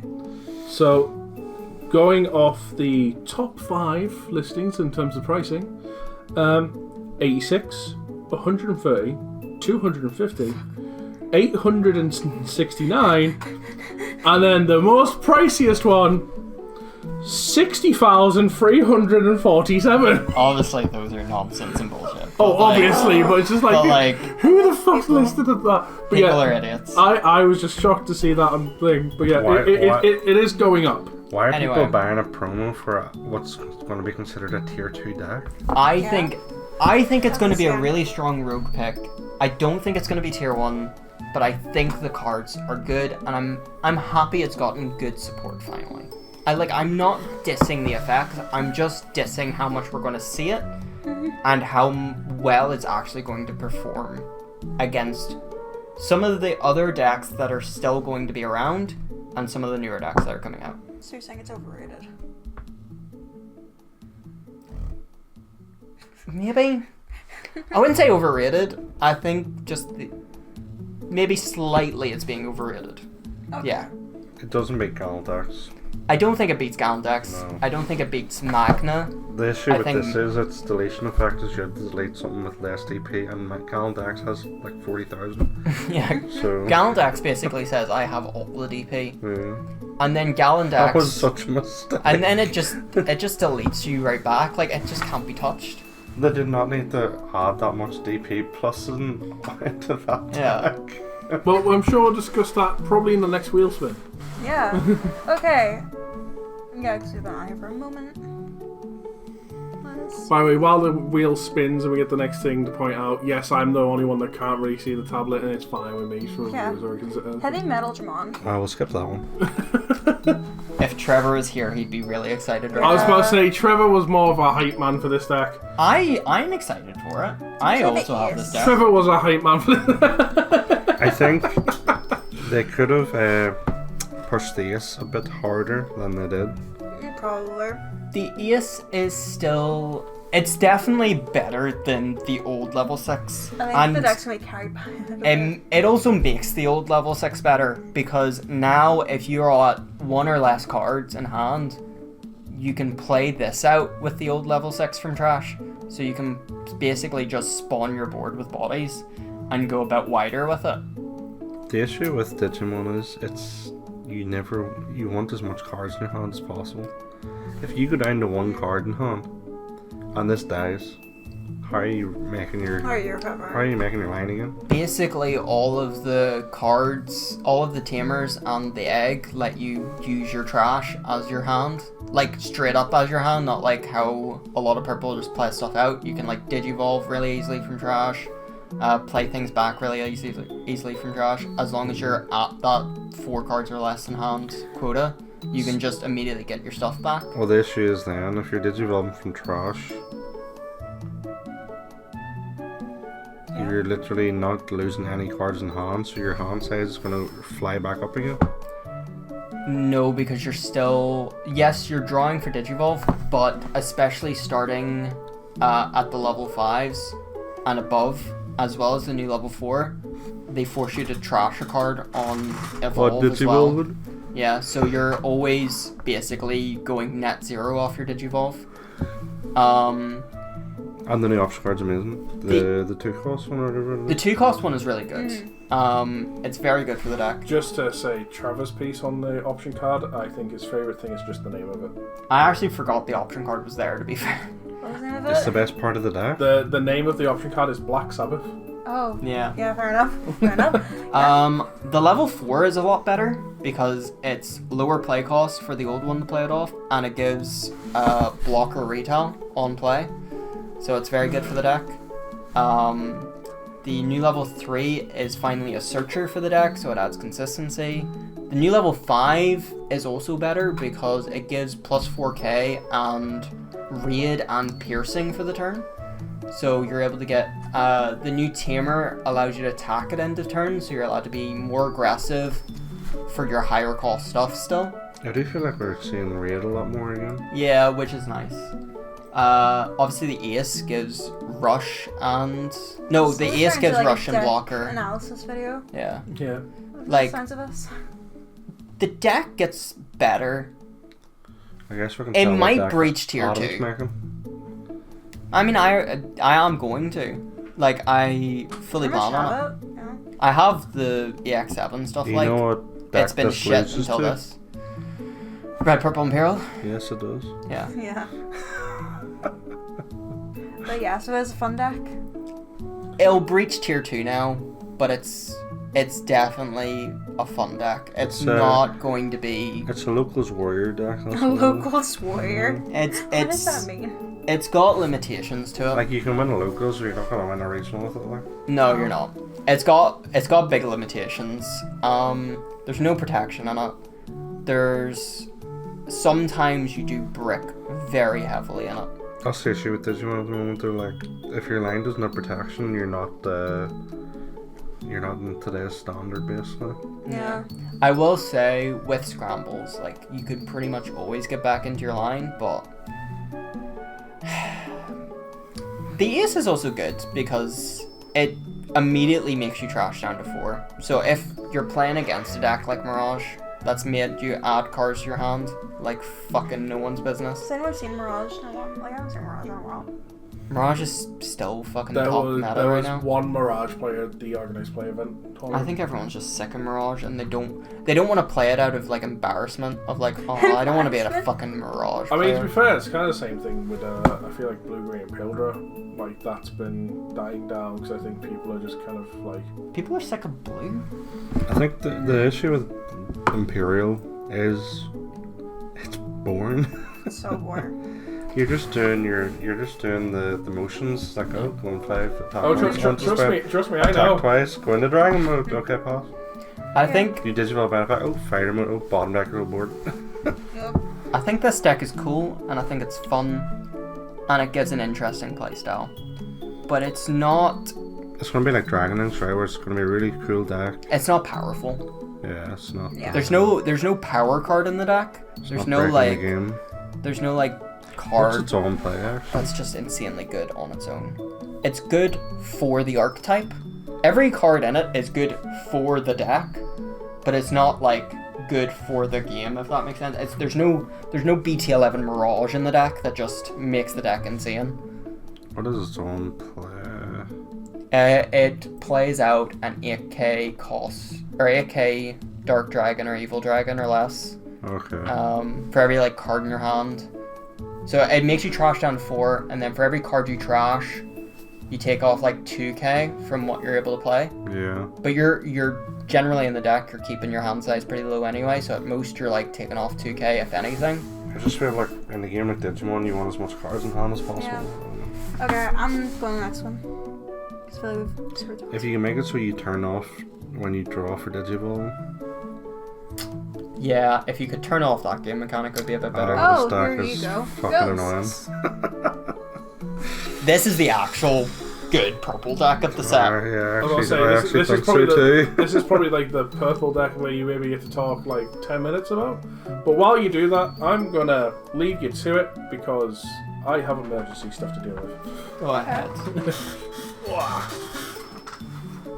Go ahead, Team Talk, don't worry about me. I know pretty much nothing about ghosts. Yeah. So Ghosts- this was all complete garbage The until only, they... in fact, I'll put my input now. The artwork's cool as The fuck. artwork. It's awesome. The whole theme is awesome. Ghosts is very, very fun. There's a lot of cool combos you can do in the deck. We all thought this was complete shit though, until Execute was shown. Until I thought it was, as soon as I saw the first level 5 and 6, that's when I knew it would be good. Because when Execute was shown. no, not these ones. The Execute was the shown part by black ones. As soon as they Oh, were shown, I was like, The uncommons. yeah. Well, them were like, okay, this has at least fun effects. It has de-digivolve mixed in. It has a few more like on deletion kill your own things to kill your opponent stuff. It could be fun. And then the Execute Digimon were shown, and it's and the Tamer as well Like is sick. You played this against me last night. Yeah, on It's very Drizzle. obnoxious. The option card is completely broken. The option card is insane. The fact that you obviously I couldn't do it against the deck I was playing against you, because you don't play level 3s. But I could have put a 6 and a 3 back to the bottom of your deck, Yeah. and then spawn out 2, and then they get rush from the option card. So if you spawn Yeah. out the Necromon with the option card, you go execute it end of turn for 2 checks, and then it dies. On play, it spawns an extra body and kills something, and then on deletion, it spawns another body, and then you can tap the Tamer to go into. You can like grab it back from trash, with the egg on deletion. I do feel like it's You can swarmed just the keep board going a lot. into it. And when you deleted it, it just swarmed the board again. Yeah, it's very like kind of partitiony Do you where know what like beats it though? you're always getting back into it. What beats it, huh? Barris Imperial. Feel- Can't play Digimon.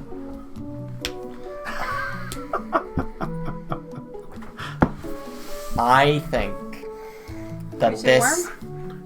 Yeah. I think that this deck is going to be a lot of fun for people. It gives a new, fun. it gives a new playstyle to purple where it's not just dog This engine. podcast will be so fucking funny, right? Every time that we come back from a cut, someone's changed their clothes. There's things here. Everyone's moved around. Can you spot all the differences? Someone's got a haircut. If you spot all the differences, she will It's give you time. one free. No. I know. I think this is going to be a lot of fun for people that like purple, where it gets away from Dog Engine because you want to keep all of the line to be ghosts. So you can grab them back and play them back a lot easier, If you're a and purple digivolve from If you're a them. purple player and you respect purple for what it is, you'll love this deck. 10 out of 10 would recommend it to you if you're a purple player. Execute is a busted keyword. I still feel you can run Dog Engine on this. Probably. They're gonna do. You Someone's know, probably gonna do it. at the moment, I mean, someone is going to do it. Let's be honest. Yeah. Because purple Everyone. is like first thing they're going to look at. They're not going to look at it as in ghosts, liberators. They're going to look at it going, "It's purple. It's Let's put an purple. engine in it." My It's purple, I argument. play my own things. My argument is Dog one, you want the ghost trait to be Well, able to play back and digivolve, and secondly, execute. You're killing yourself, What is it? so your protoform's not going to trigger. Okay. You're literally that's the whole point of Dog Engine is you're recycling your protoform over and again to like digivolve up. Kind of, yeah. If you're not triggering your protoform to like recur stuff back and put it at the top, You like use that. Dog Engine though, because it's the most memory efficient. Plays out bodies, retaliation blocker, etc., etc. But okay, you're not gonna run Cerberus Mons because you want the good level 5. What I was gonna say. Yeah. There's a deck at the moment called NSO that likes to play out NSO trait Digimon. There's a current build with NSO that's arguably the best build, which is Dog Engine, that runs the NSO level 3, the best one, which is the Devimon, and then you run the NSO level 5s. This could do, and the NSO level 6s. This will do the exact same thing. The difference It always is comes all back of to the Dog ghost Engine. stuff is good. Most of the NSO stuff is shit. Most of the NSO stuff is essentially vanillas. So as good as the ghosts are, They're vanilla. Dog Engine's better until it gets hit. I don't think the Dog Engine will be played in ghosts. At most, I say it'll- Someone will try it. At most, it's just Lucas will- Gobblies. It's I- just Gobblies. 2 weeks from this podcast going live, we'll suddenly see ghosts with the Dog Engine. And I can't see it In a playing. local near you. I can't see it playing Dog Engine because the ghost trait is so important. The tamer triggers off digivolving into ghost for cheaper. You're recycling back and playing ghost trait Digimon with execute. You're not getting the protoform inheritable off because you're killing yourself with your own effect. You're not being able to. You're literally diluting your entire pool You're when there's arguing already this, a but it's not perfectly happened. I'm sorry to tell you. perfectly good draw trash engine. See, we're just making a laugh about it, but you're going on the same point like 3 times now. Yeah. Like, it's gonna happen, no Well, matter how many times you try to at argue no this. point have we been like, you know what, you're wrong. What we're saying is, we think it's gonna happen. It's gonna be funny if it happens. And you, like every time we're going, it'd be kind of funny. You've going, no. Dog Engine Virus Imperial. That'll happen too. If And Partition? Oh, I played it as and that is the wildest take of 2025, folks. On to the next deck. Okay, let's see. it's gonna happen though, which is sad. Can't wait for the older. We're on to the final 3. Ignore the Chaos Mon. It's not there. I mean, we can Chaos pretty much Mon, say we're back that's to that. Alphamon, right? Go, take it off the list. Oh yeah, hide it. Yeah. There we go. We can actually take it off the list now. We're unironically saving the best to Exercise last. works No, we're now. not. No! And we're on Alphamon. Time for these two to match wits once again as the Alphamon players. How are you I mean, guys? are we gonna talk about the Chronicle stuff, or are we No, gonna talk that about stuff's how? shit. We're talking about the old elf. Yeah, I have to say I wasn't a believer until you kind of made a list and showed it to me, Shiro, and I actually think it's really really cool Yeah. You saw his face, and now he's a believer. because you basically split the Oriumons between the new and the old, so you're either unsuspending or trashing, or if you get both in the line, you're doing both. The main Apparently thing slapping a is, tablet. the main thing is, Mega Digimon Assembly plays out for 4. Yeah, You then play your other level 6, that's fine. You then end of turn, you DNA. Now the Oryuken was great because it says, when Digivolving, or when DNA Digivolving, trash your opponent's top security. When a security is removed from game 3 memory, yeah. you play Mega Digimon Assembly for 1 memory to go into the level 7.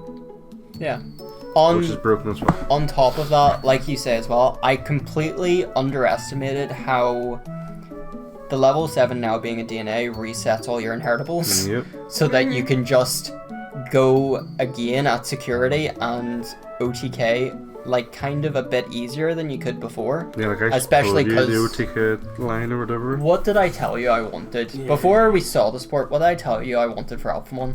A way to trash security. And we fucking have it now. And the best part was like, oh, the Alpha one's pretty small. Like, I mean, you might die when you're swinging in. I was like, oh wait, it has barrier. Yeah, when you said barrier, I went, oh, for fuck's sake, yeah, it can't die to fucking hitting something. It is funny because when you go into the Alpha one, you win Digital and recover 1. So you're up 1 security. You then attack, say you have the trigger barrier. You attack again if you have Oriumon underneath. And you trigger barrier again. You then go into Oryukin, which recovers another security. So you never lost any security. Yeah. I would say I'm Well, very you've still lost surprised. If you've buried twice, you've still lost 1. No, you gain 2 back. Is it recovered 2? No, you recover 1 from Alpha 1 when Digivolving. And you recover 1 from Fair. Oryukin. So I was surprised when they it's added it's a yellow. net 0 if you trigger I was barrier going to twice. say, like, to me, it was, like, so, like, out of pocket, just seeing the yellow and Alphamon, but I was like, you know, that's it. It works very well. I'm disappointed that the Alphamon is the first Alphamon we've had since like the BT6 secret that doesn't tuck a source underneath itself. I wish it did that. I wish. Is it all, like, antibodies still, or not? Yeah, no, it's all still X antibody. It's just, Alphamon's a natural carrier, so we're a lot I don't know, easier it's just to like, I didn't know if the rest of the line was not. Yeah. yeah. So, although we're not... See, I don't really know much about the actual XL version of the deck. I'm just fanboying over the old version. Well, no, this is Chronicle now. Yeah, Oh Chronicle. yeah, Chronicle, sorry, yeah.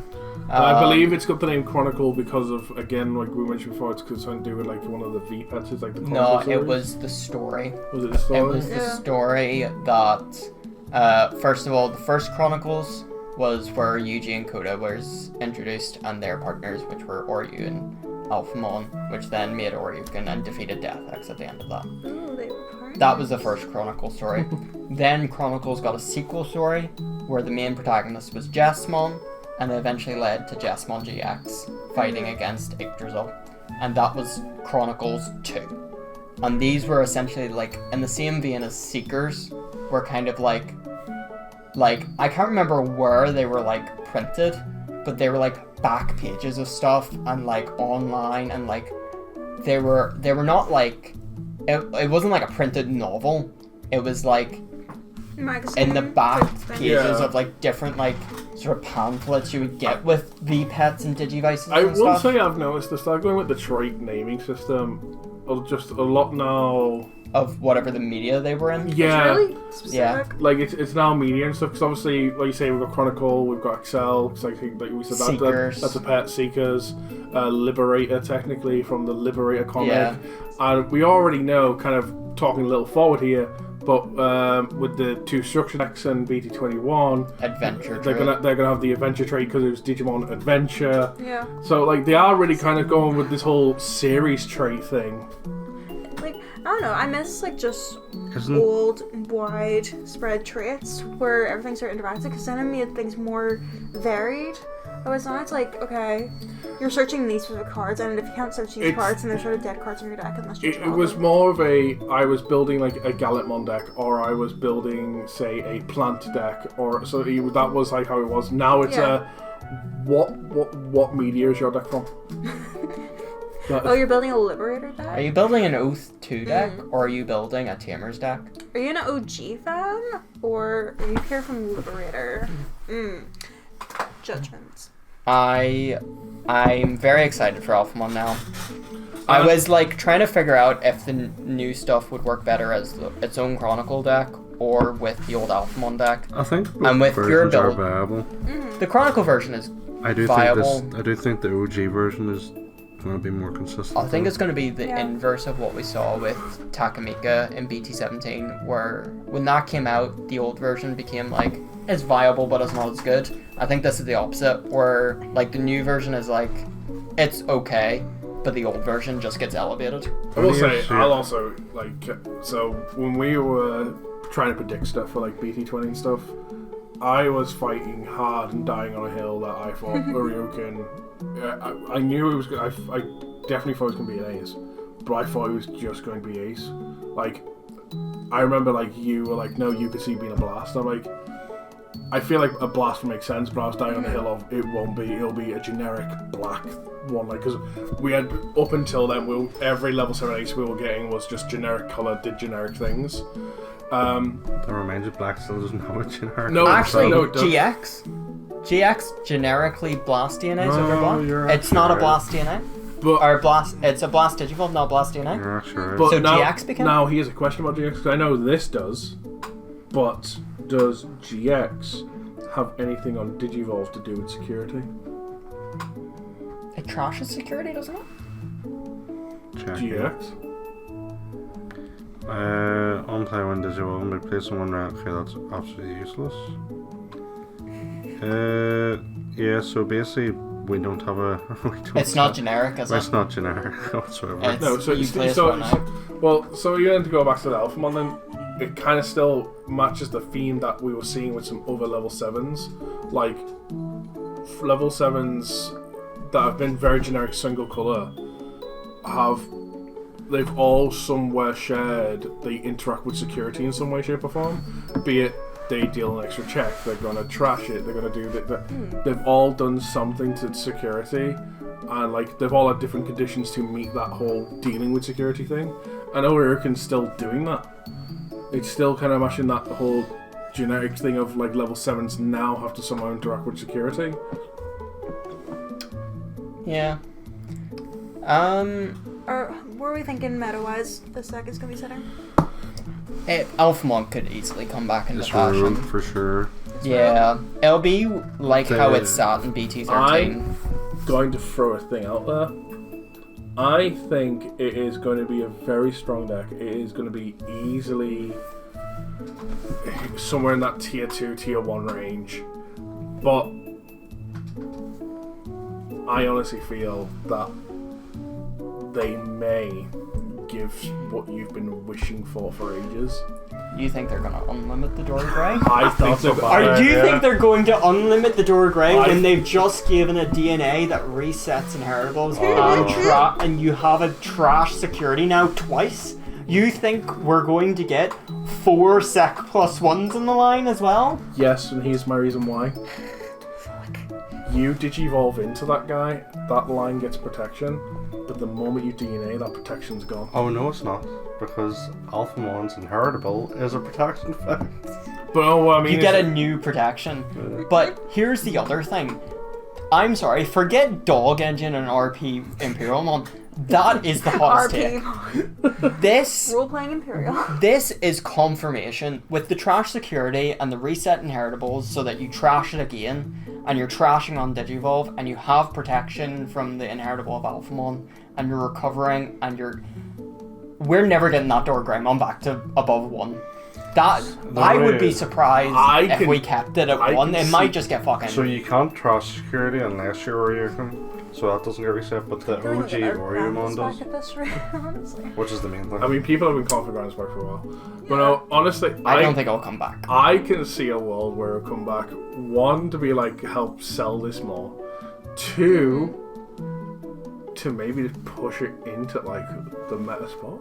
Even more than that, I don't think it comes back for the simple fact of if it came back, I feel like you would do like an even heavier mix of the old alpha stuff as well to tuck more sources and just if you're not winning from trash and security, you're winning from just doing 5 fucking checks with like 4 Door Greys in your line. When is it we usually get balanced? You would just take out the. We'll probably get one after the unification because it should have been like Connor. I was talking to Connor about it. He done an average of like how long it usually takes. We should have got one like at the start of January. Oh. So we'll probably not get one until unification now. We're probably not going to get one until Or- the end of next month. or sorry, 2.5. the end of Fair 2.5 because it's finally the first time where we'll have all the same cards. we'll have all the same cards as of the end of next month. Yeah. Because that's when 2.5 comes out. That's fair enough. And I believe, like, it could literally be a week into 2.5 and they could drop a ban list because at that point they'll also See the problems. they'll touch 19. We've just It'll be questionable that they could potentially touch 20 because Japan gets Are obviously. there any cards we think would be hit?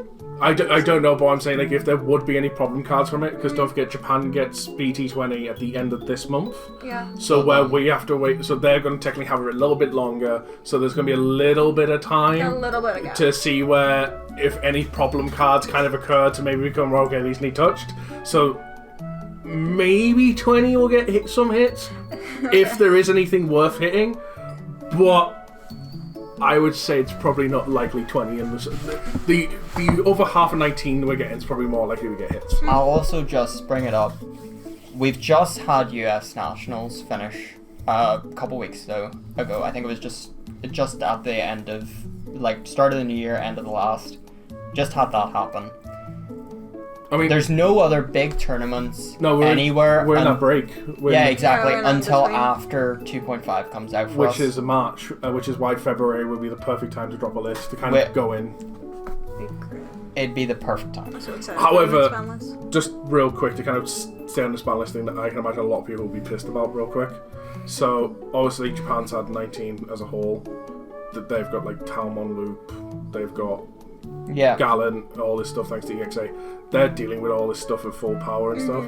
I feel the English side will be so pissed if we get 2.5 and then, like, say they hit Tal Loop to the point where it's unplayable immediately, and like we don't even get to play Talmon Loop in a region. Like we don't even get to play these decks that Japan's been playing in regionals, and we don't even get a chance to play in a regional. I always I feel think bad people- hearing about Japan's format because it just sounds like a war zone. I think people will get over it real quick.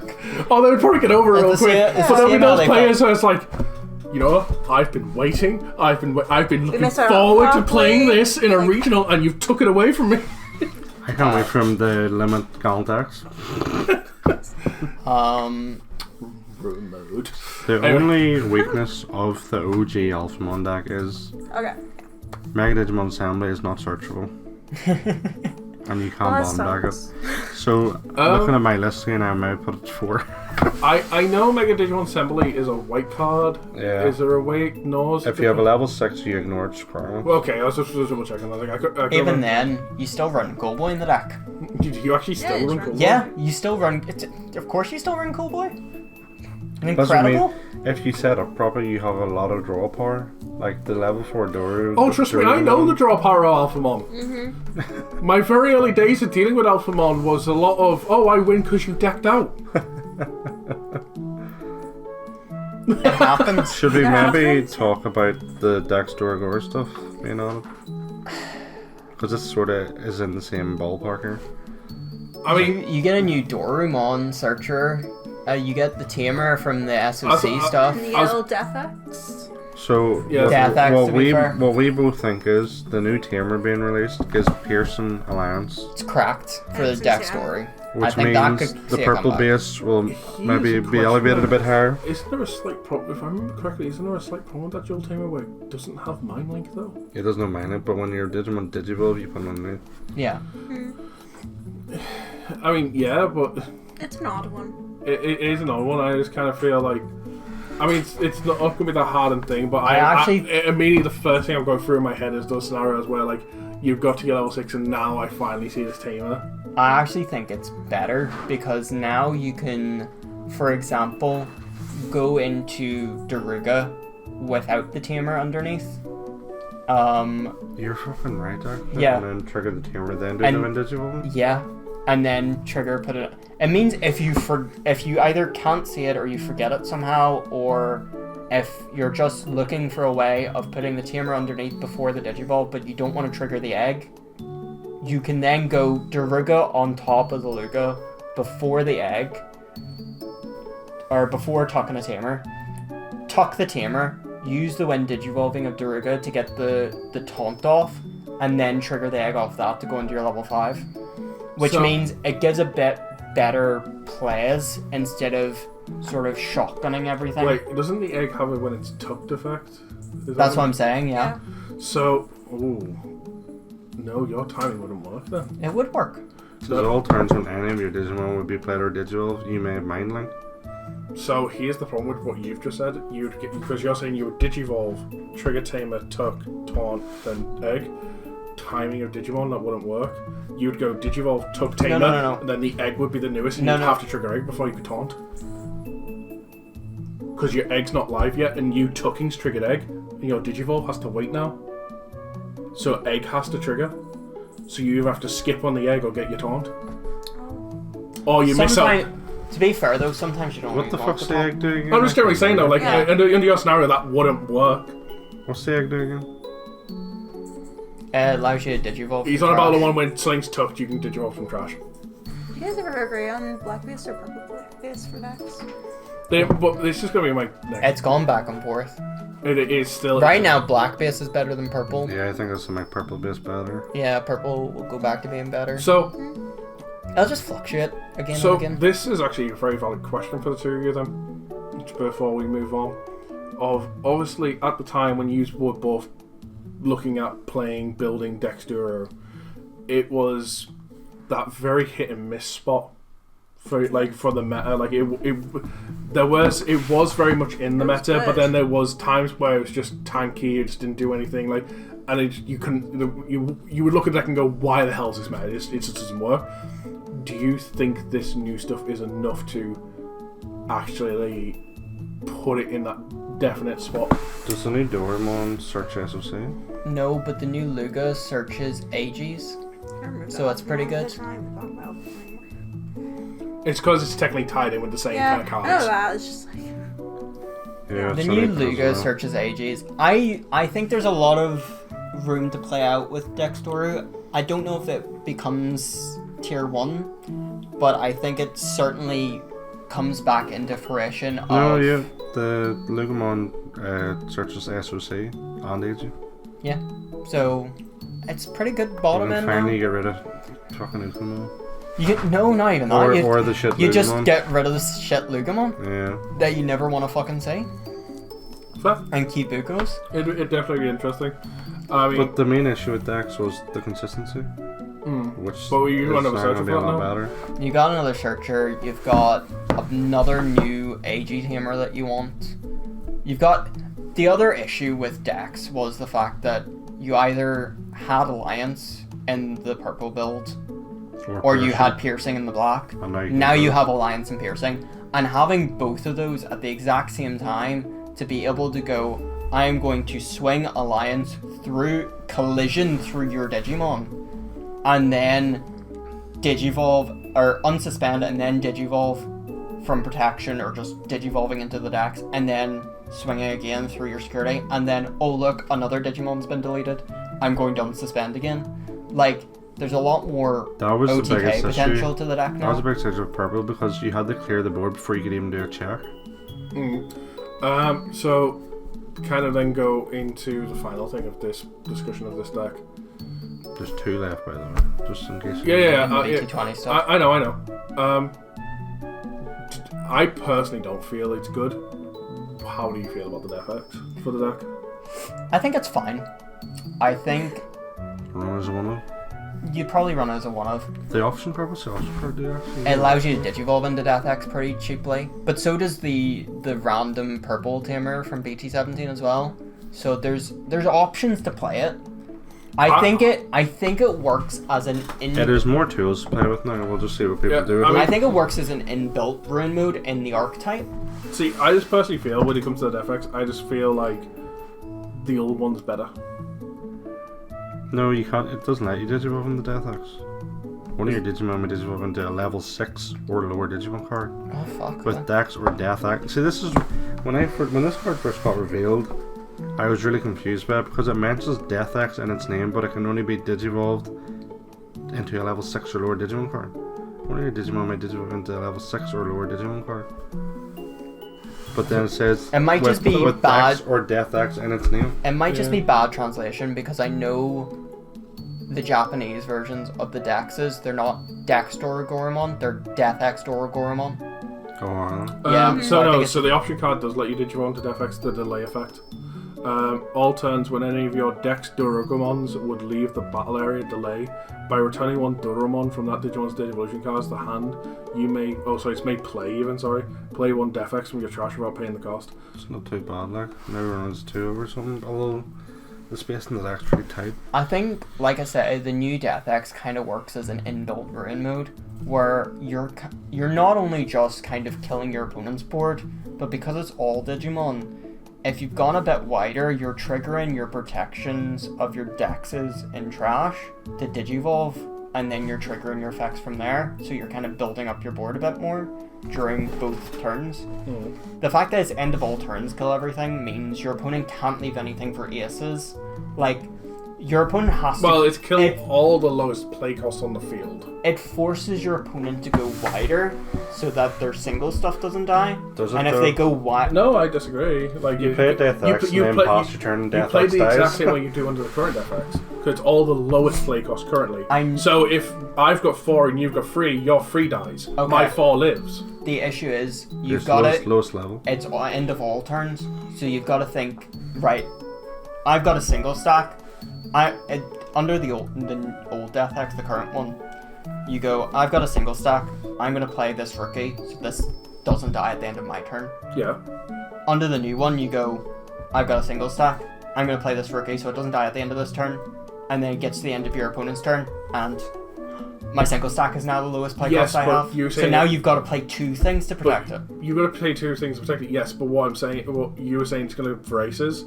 Well, the thing is, no, because at that point... I didn't mention aces. You did. You said I said it forces them to play wider. You mentioned about aces as a part of an argument. I didn't say aces, no. You did. I didn't say aces. I can go back on the VOD. I didn't say aces. Okay, watch a replay and say aces. But no, it was just the thing I was going to say was just like I still just play one, protect my one line. 'Cause if I'm caring about an ace, I have to be your turn to swing anyway. Okay, but again, it doesn't matter about the aces. What I'm saying is it forces them to play wider so that their line doesn't die by the time it gets back to them. So if you care about your line, forget aces. If you care about your line surviving, you need to play 2 bodies to protect it instead of 1. Well, I mean, technically, if you really want to go into pedantics with how decks are working these days, if I really care about my line, I just play my line because most decks these days have protection from Digimon effects. So it's just like, cool, you can't delete me. I'm just surprised we now have a 3rd AG over and we only have 1 Kosuke. Yeah, that's true. But the point is, it forces them to play wider. So 1 may die. You have to play 2 different play costs as well. Just hit the wheel. Because if they're both the I don't know same, what we're talking about. 1 will die, which makes the other more playable, the other Death X, because you've more on board for the reduced cost. That's what I've been trying to get out for 5 minutes. Okay, Exa, you know this one. Let me... I think Examon becomes the most dangerous ace in the game. And I don't mean the sense of its power level. I mean in the amount of cards that can go into it. Yeah. So, obviously you've got your standard Slayer creature. Oh, not fucking Imperial, you know. But we have the Wingdra and Groundra, the new ones have the alterns that their name classes Slayer and Breakdra. Yeah. So that means immediately there's 4 potential cards that can ever be on the field at one time for this thing to go blast counter DNA. It's just so crazy. So I think for that reason, it makes it one of the most dangerous blast DNAs This is to very ever. much your style, weirdly. I mean, I have an Examon deck in there. I know that. It's just like... I think the new Examon DNA is a lot better aggressively, and it adds an aggressive sort of playstyle to it that you can go into and not just fully be defensive. And I also think it gets there quicker, so I think it's that's what kind of really Examon good. needed. I think It's like a okay. perfect sort of boost to it. I mean, All of the supports are really one of the things I will say that made me a little unhappy was the 2 Cordramons.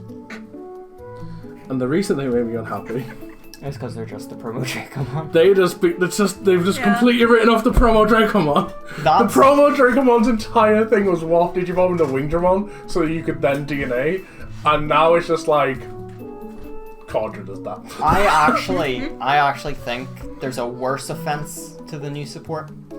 So all of the new support is part red. So the level 4s are dual red, level 5s are dual red, the level 6s are dual red, and then the Examon Ace is 3 color, with one of them being red.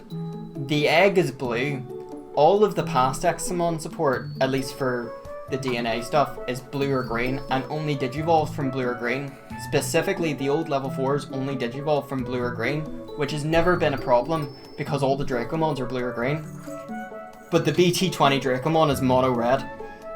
Can you edit a separate video of just Adam talking and I kind of it's too much compared to everyone else? But no, I mean... But you understand what I'm saying. I understand what you're saying. You've now got 8 level 4s instead of a potential of a different... Because the thing is, some of your level 4s can't Dracomon's original colour in the card game was red.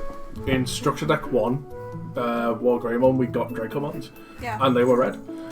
So it's kind of... I feel like it's almost paying homage to its original printing. But like you say, it does feel weird to be like, okay, so we got all these blue-green and still blue-green, and then it's like we've kind of added red into the mix and stuff. And I'm not gonna lie, there was a small part of me that felt like I thought it was gonna be dual-colored. We might get triple-colored Rookie. Just there was a small part of me that felt that way. I didn't think that. I thought we were gonna get. There was a slight. I thought we were either gonna get a red-blue or a red-green. I thought it was gonna be primary red, obviously. And I thought it was either... I was leaning towards blue. Honestly, I was leaning towards it was going to be blue-green, and there was that 0.001% chance. What if it's blue-green-red? No, I knew it would be red because very early on we ran out of blue and green spots. Very early on. One other thing to note. So, going over how this deck affects the current stuff that's out with this support. When you're comparing them one-on-one, they counter each other. They do not want to play together. All of the new stuff wants you to do the counter timing, blast DNA, where all the old stuff wants to get to Examon as quick as possible, which is the kind of weird thing. And this is purely down to it's only the EX3 Winger and Breakdra. Winger and Groundra that actually have end of turn DNA. There is no end of turn DNA in any of this support. Counter argument, I've only just thought of it. Now there's an actual reason to sit on the AX3 Slayer Dramon instead of trying to get into an Examon and pop out the Slayer Dramon. Oh yeah. Because you can force a counter timing. Oh yeah, you can. Essentially the same way Numamon used to do. Oh, you could. It's one of the reasons. We've came up with a build for deck and that kind of things in Tidy. I think it lends actually a more aggressive output, like I say, because you've now got Sec +1. You've now got easier trash of security. You can now do it like twice in your line rather than just once because you've got the Breakdra and Groundra inheritables. One of the things I've said before, there's a line where if on 4 security you win, you just win, and on 5 security you clear through security. See, I feel like there's a line where you can just win without even checking, where it's a matter of like you do the old Exa style of play with a mixture of some of the new cards, and you just trash through security. You don't even trash through security. No. What I'm on about, because a lot of people get annoyed the moment they see one Examon on the board, because it's such a bitch to deal with the current scenario of like force an attack, spend everything. Where now it's in my head, it's like you force your way up to that as quick as possible. You get into the old Exa, you have the Slayer Dramon and sit here, or whatever. I'm going to force you to attack. I'm going to suspend my second one, and then counter timing into the blast, and just be like, now there's 2 Examons on the board, and it's just like. At that point, I can imagine there's a few people that immediately pick up their cards going, this is not worth fighting through, before you've even done a check. I genuinely think this makes Examon one of the best control decks in the game again.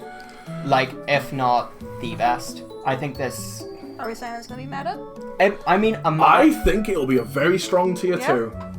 I mean, I do not think it'll be meta.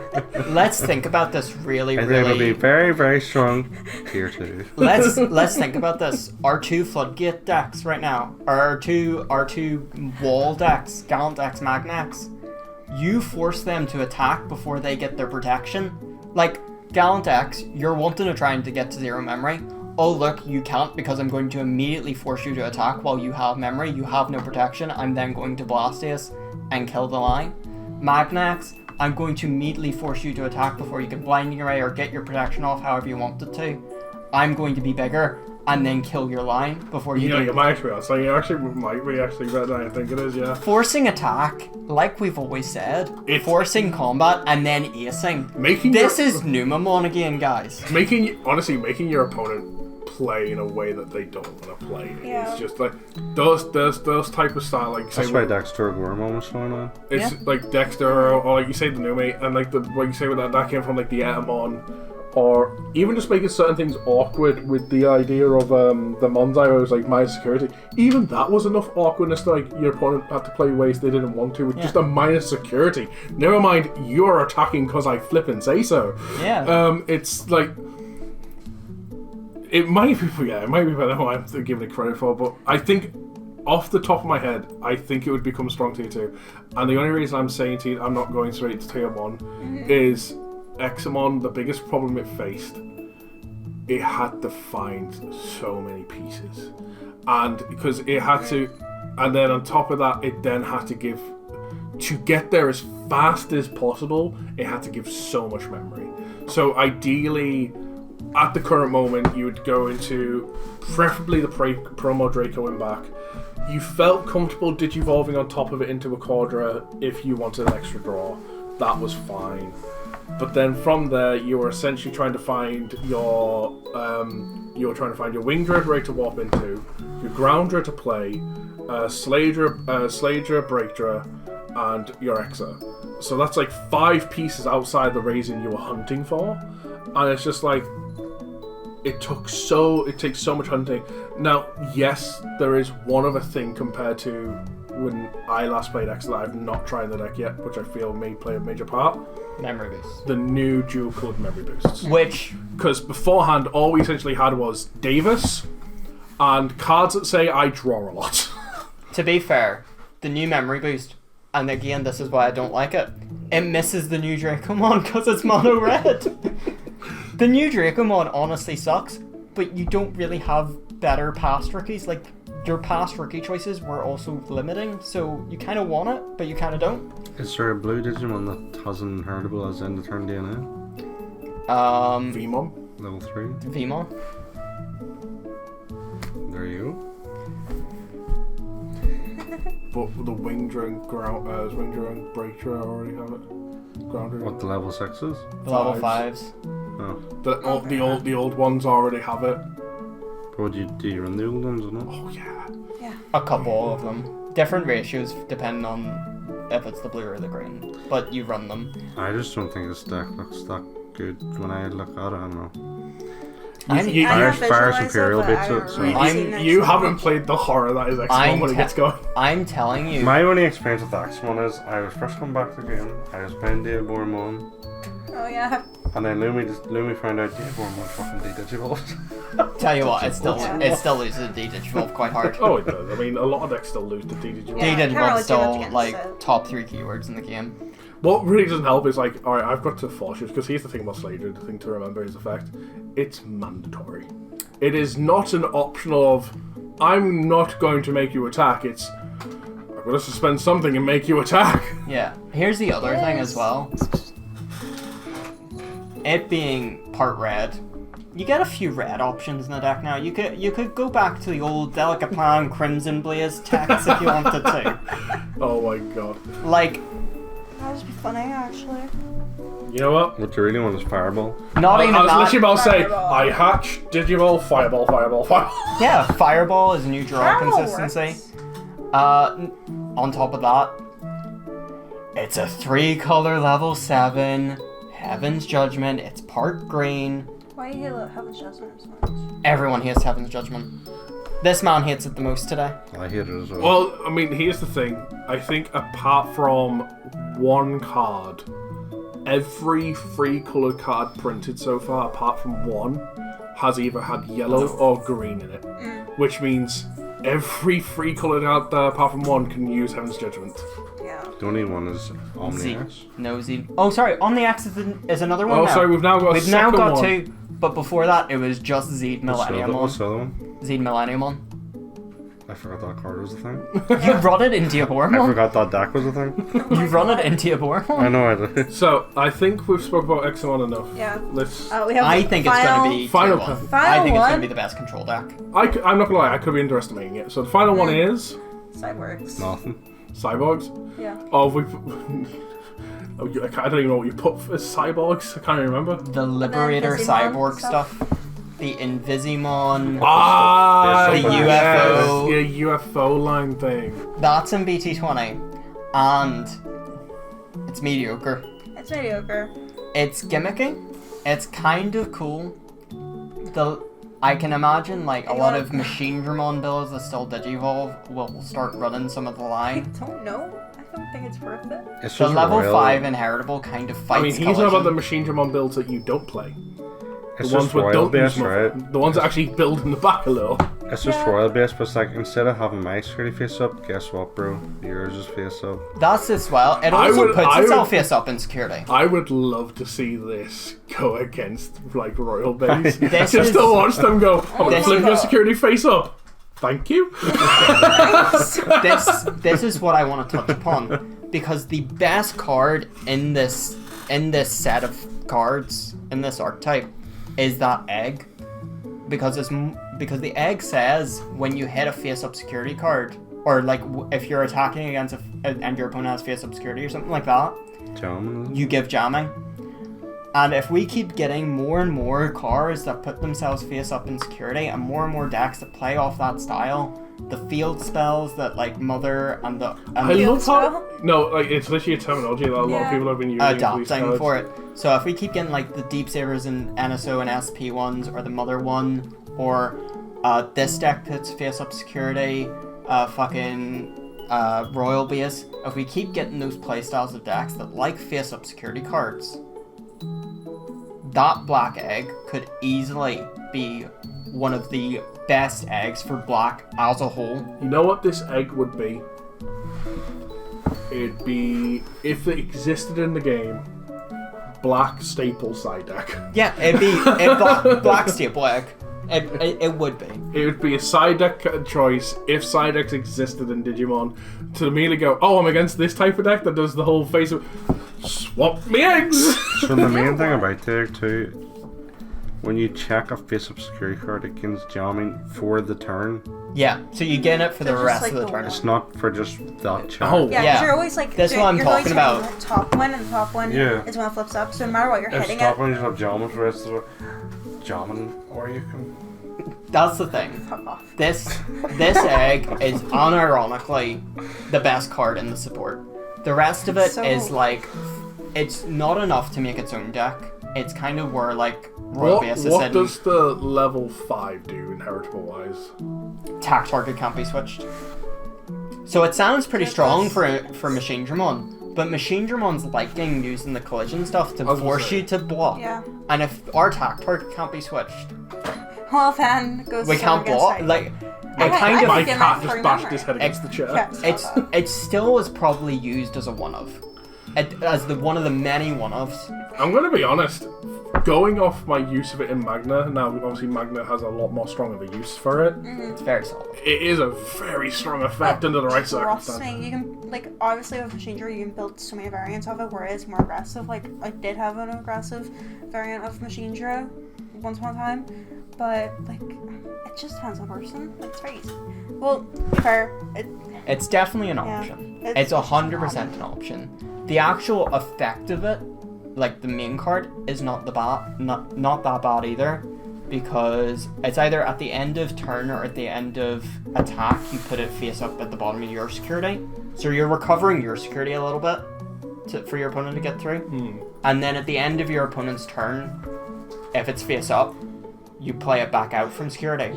So you're splitting your lines and you're getting multiple lines Oh, off. it's just when you're Digimon. It's not even like this Digimon. It's when you're Digimon. We check a face-up security card. Place this up. Yeah, so sorry, During when your you turn. check face up security, you place the top card of that Digimon as the bottom security. Fair. So there's a realm where you could probably get into it as one of your first level 5s in Machinedra, and then you've got like 2 lines to go off for Machinedra. Not the worst. It's very niche. It- like a it lot of does cards sound- in Machindra, it's very niche. You can totally build something around it. The level 3 and the level 4 are kind of nothing. The level 3, again, for a Digivolve form of Machindra, reduces cost into your level 4. Not the worst. The level 4 turns a security face up for what the deck wants to do. It works. The rest of the generic line is kind of nothing. The level 6 is cool because, again, it places itself face up into your security and then plays this. So the whole idea is that you're kind of splitting off your top card to the bottom and making new lines. We get it. It's cool. Sorry about that. It's not great. It's niche as shit. Fun. It's royal base levels of. It's making your opponent play roll base. Yeah, Liberator could be its own format. It's a cool though. It almost could actually, yeah. Yeah. Each thing does something differently, where it's sort of like Yu-Gi-Oh! In a sense. To be Or fair, what was different it? decks are doing I different recently seen somewhere, as in a Discord somewhere I'm in, there's a group of Digimon players that are getting together to design their own format for the game. I think it's going to have its own ban list. And the general premise is you can only build decks out of commons and uncommons. Oh, I don't like that kind of format. Or the pauper That's format. fair. Yeah. But I mean, I would be interested to see how a Liberator only format would go. Like, just because it is just all different things, and a lot of it like bounces off each other. I sadly feel Vortex would just dominate it though. It would, but like that's just protagonist. Right? Yeah. But then again, you got the Royal Knight stuff for Guildwood, and then I mean, it depends on how you would Depends roll. what Is decks. it just, are you only including cards that have Liberator in traits, or are you just counting cards that came out in, like, for example, the Liberator sets of EX7, EX8? Liberator decks, like You like Royal Knights attacking Liberator now because of. Killboy. I know, but you could, for example, you could just put an on the X and on the S and, oh, it's a Liberator attack. No. Yeah. You could! No. I think they're more about like decks from the actual comic. And if that's the case, we cannot, at this point, since we're going on only cards, we cannot confirm that Coolboy actually uses Roll Knights. Yeah. Like even though It's just even though on everything is variant. there, like in the cards to say he will, like his tamer says so, his Digimon partner says says so. so. That could just be Omnizer. It just- It could just be that. I would love it if Coolboy starts playing and he just goes for Mother. the cost of 6. Hard play Gigadrift, search top Yeah. 4, grab 2 level 6s. That, No, wait, no, they're wait, just inspired. Yeah? he would open the game and go, I am going to give you, my opponent, a fair chance. I'm playing Rapid. For the cost of 6 Gigadrift. Yeah, but that's Cyborg. Cyborgs So, is niche. That and Yeah. fun. finishes That BT20. finished it. Let's go on to 19. The side that we don't have over here in the... Yeah. This should be quick. There's not a lot Yeah, of so I was spinning 19 the cards. Lumus. Yeah. Need to put on the next one. You were just spinning the empty wheel. Do we. You spin me right round and I can't stop, I'm getting dizzy.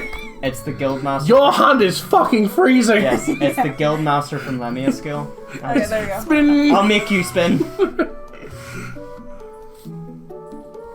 Did you get? Everything's hidden. Wait a minute. Technical difficulties. Do do do do Yeah, do yeah, do do yeah. do do. Can you not just? Oh, let me just try reopening it. It is like it is Can you there. hit hide and then unhide it? Oh, No, no. that's not this. Oh no. Do you want to say what our favourite deck in BT20 is, or we're just saving it for 2.5 What? as a whole? We'll Like, save what it are- for what are- what are- 2.5 as a So whole. we, Most do we actually anticipated agree deck on is- any deck that would be in meta? We agreed on.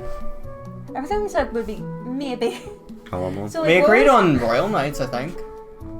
Yeah, Royal Knights. Royal Knights, yeah. I think we eventually agreed on Examon. I got you to see that Examon's going to be fucking No, strong. I'm not fully convinced it'll be tier 1. I am definitely I am possible. openly saying that I could be heavily underestimating. I think we're kind of agreement on Alphamon is going to come back as a rogue. I believe you didn't. I don't think you said this in the podcast, but like off podcast, I think you agree with me with the fact of We got it. Zephyrja could be. Zephyrja could be, Depends what cards in the meta, or what decks in the meta though. yeah. Okay, so There you on go. to 19. This Yes. is a lot more than I thought it would be. It's actually, yeah. It's I don't even know if. a lot of them are like 2 cards. Well, Yeah, no. it's like barely anything. Mother is going to be a really easy one to talk about if we land on. Cross art. Does anyone know anything about cross art? So honestly, the deck is still doing something. Crossout was a deck that a lot of us That's hated. dealt with. It's got 12 rush sources now. Yeah, it was. Yeah, that's it was okay. one of these decks where it's going to be weird. And I don't know if you'll agree with me, and I don't even know if you were playing at the time. But the only way I can compare cross art to any form of knowledge of how I feel about it is the idea of pendulums from Yu-Gi-Oh. Yeah, no, I get that. It was just that matter of It just kept going. it just doesn't stop. It just keeps going. It keeps playing out small bodies and rushing. It's kind of very similar to Numamon in a way, but it did the Numamon thing a little bit better. Of it just kept rushing with the small bodies. Yeah. It is very heavy tamer reliant, which does make me sad But it because you. gets out so easy. Yeah, it gets them out so easy, and the thing is one of those decks where where in today's meta and stuff, say like the likes of Vortex, if they've got a scramble, or even any deck that's a scramble with Vortex is more so because they can use the Vortex effect. Where it's like they go trigger scramble, play out a thing, and I can still do stuff. Beforehand, their board was empty. Cross Art was kind of doing that originally. Anyway, yeah. Like, it was the kind of deck where it was just like, you've got nothing, you have no memory, I feel so safe on 4 security, because you've managed to chip one thing from Raze. Yeah. Oh, I'm dead. My first time having to deal with cross art was during QCon. And I just couldn't do anything because I deleted their own things for them. I think That's about it. I think actually, apart from me and Crossart, the other thing is there's a leopard build using the level 4s and 5s that are green from Crossart, where you just like play them out and then on play they like digivolve up into their level 5 for free, and then specifically the Darulu one is really good because it's another level 5 that goes on digivolve stop when digivolving effects. So there's kind of that. But ultimately, it's up there. It's getting a few wins. I will say that. It's tier 2, right? So Yeah, it's kind of like that tier 2 section. Maybe top end of it, bottom end tier 1. It's sitting around that somewhere. It's definitely a deck that, with this new stuff and how popular it's getting because of it, even in EX8, it's still getting the odd wins here and there. Over in Japan right now, and it's like. It's a deck that I don't know if the BT20 stuff is enough to knock it off what it's doing already. So therefore, you're not going to see it everywhere, but it's a deck that you definitely need to be wary of. I think it's kind of like going to be like the red hybrid thing, where it's like And- before or even before sort of BT19 stuff, red hybrids were being played quite often enough, even though they weren't the best. Yeah. There's still that deck that can rush through your security like fucking out of nowhere, and you gotta be ready for it. And ultimately, we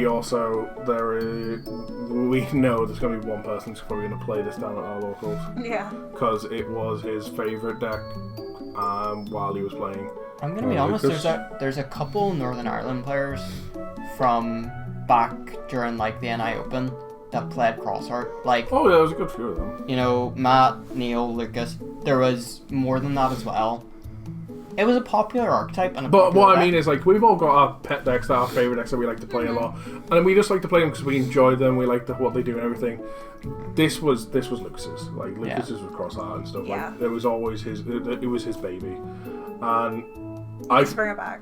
And I do believe, like, when we get the 2.5, he'll come back to it, and like I ordered which then means like it for us playing local, we are just got to be aware of the fact it's a thing and what it's all going to do, because it's like, say, how many resources did you say?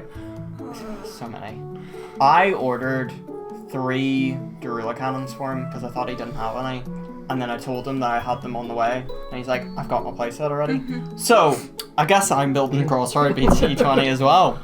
Apparently, didn't know that. So, I think that's everything we need to say about it. So, Yeah. spin away! Oh. It looks pretty cheap to build though, so I'm not Yeah, fussed. it's cross art. Not crazy. Oh, and here we go, Gallon. So, what did you play today, Shiro, at Locals? Top 5 Meta. deck goes into top 1 or 2. I mean, that's what happens. Meta slave. The protection is ridiculous, and you're right, with the new tamer it gets really, really good. Yeah. Rookie like- too. The issue, like when I play tested Magna and the Vortex, that gives protection from Digimon, would completely be solved if I could raid, which the new tamer lets me do. Well, So you'll get there.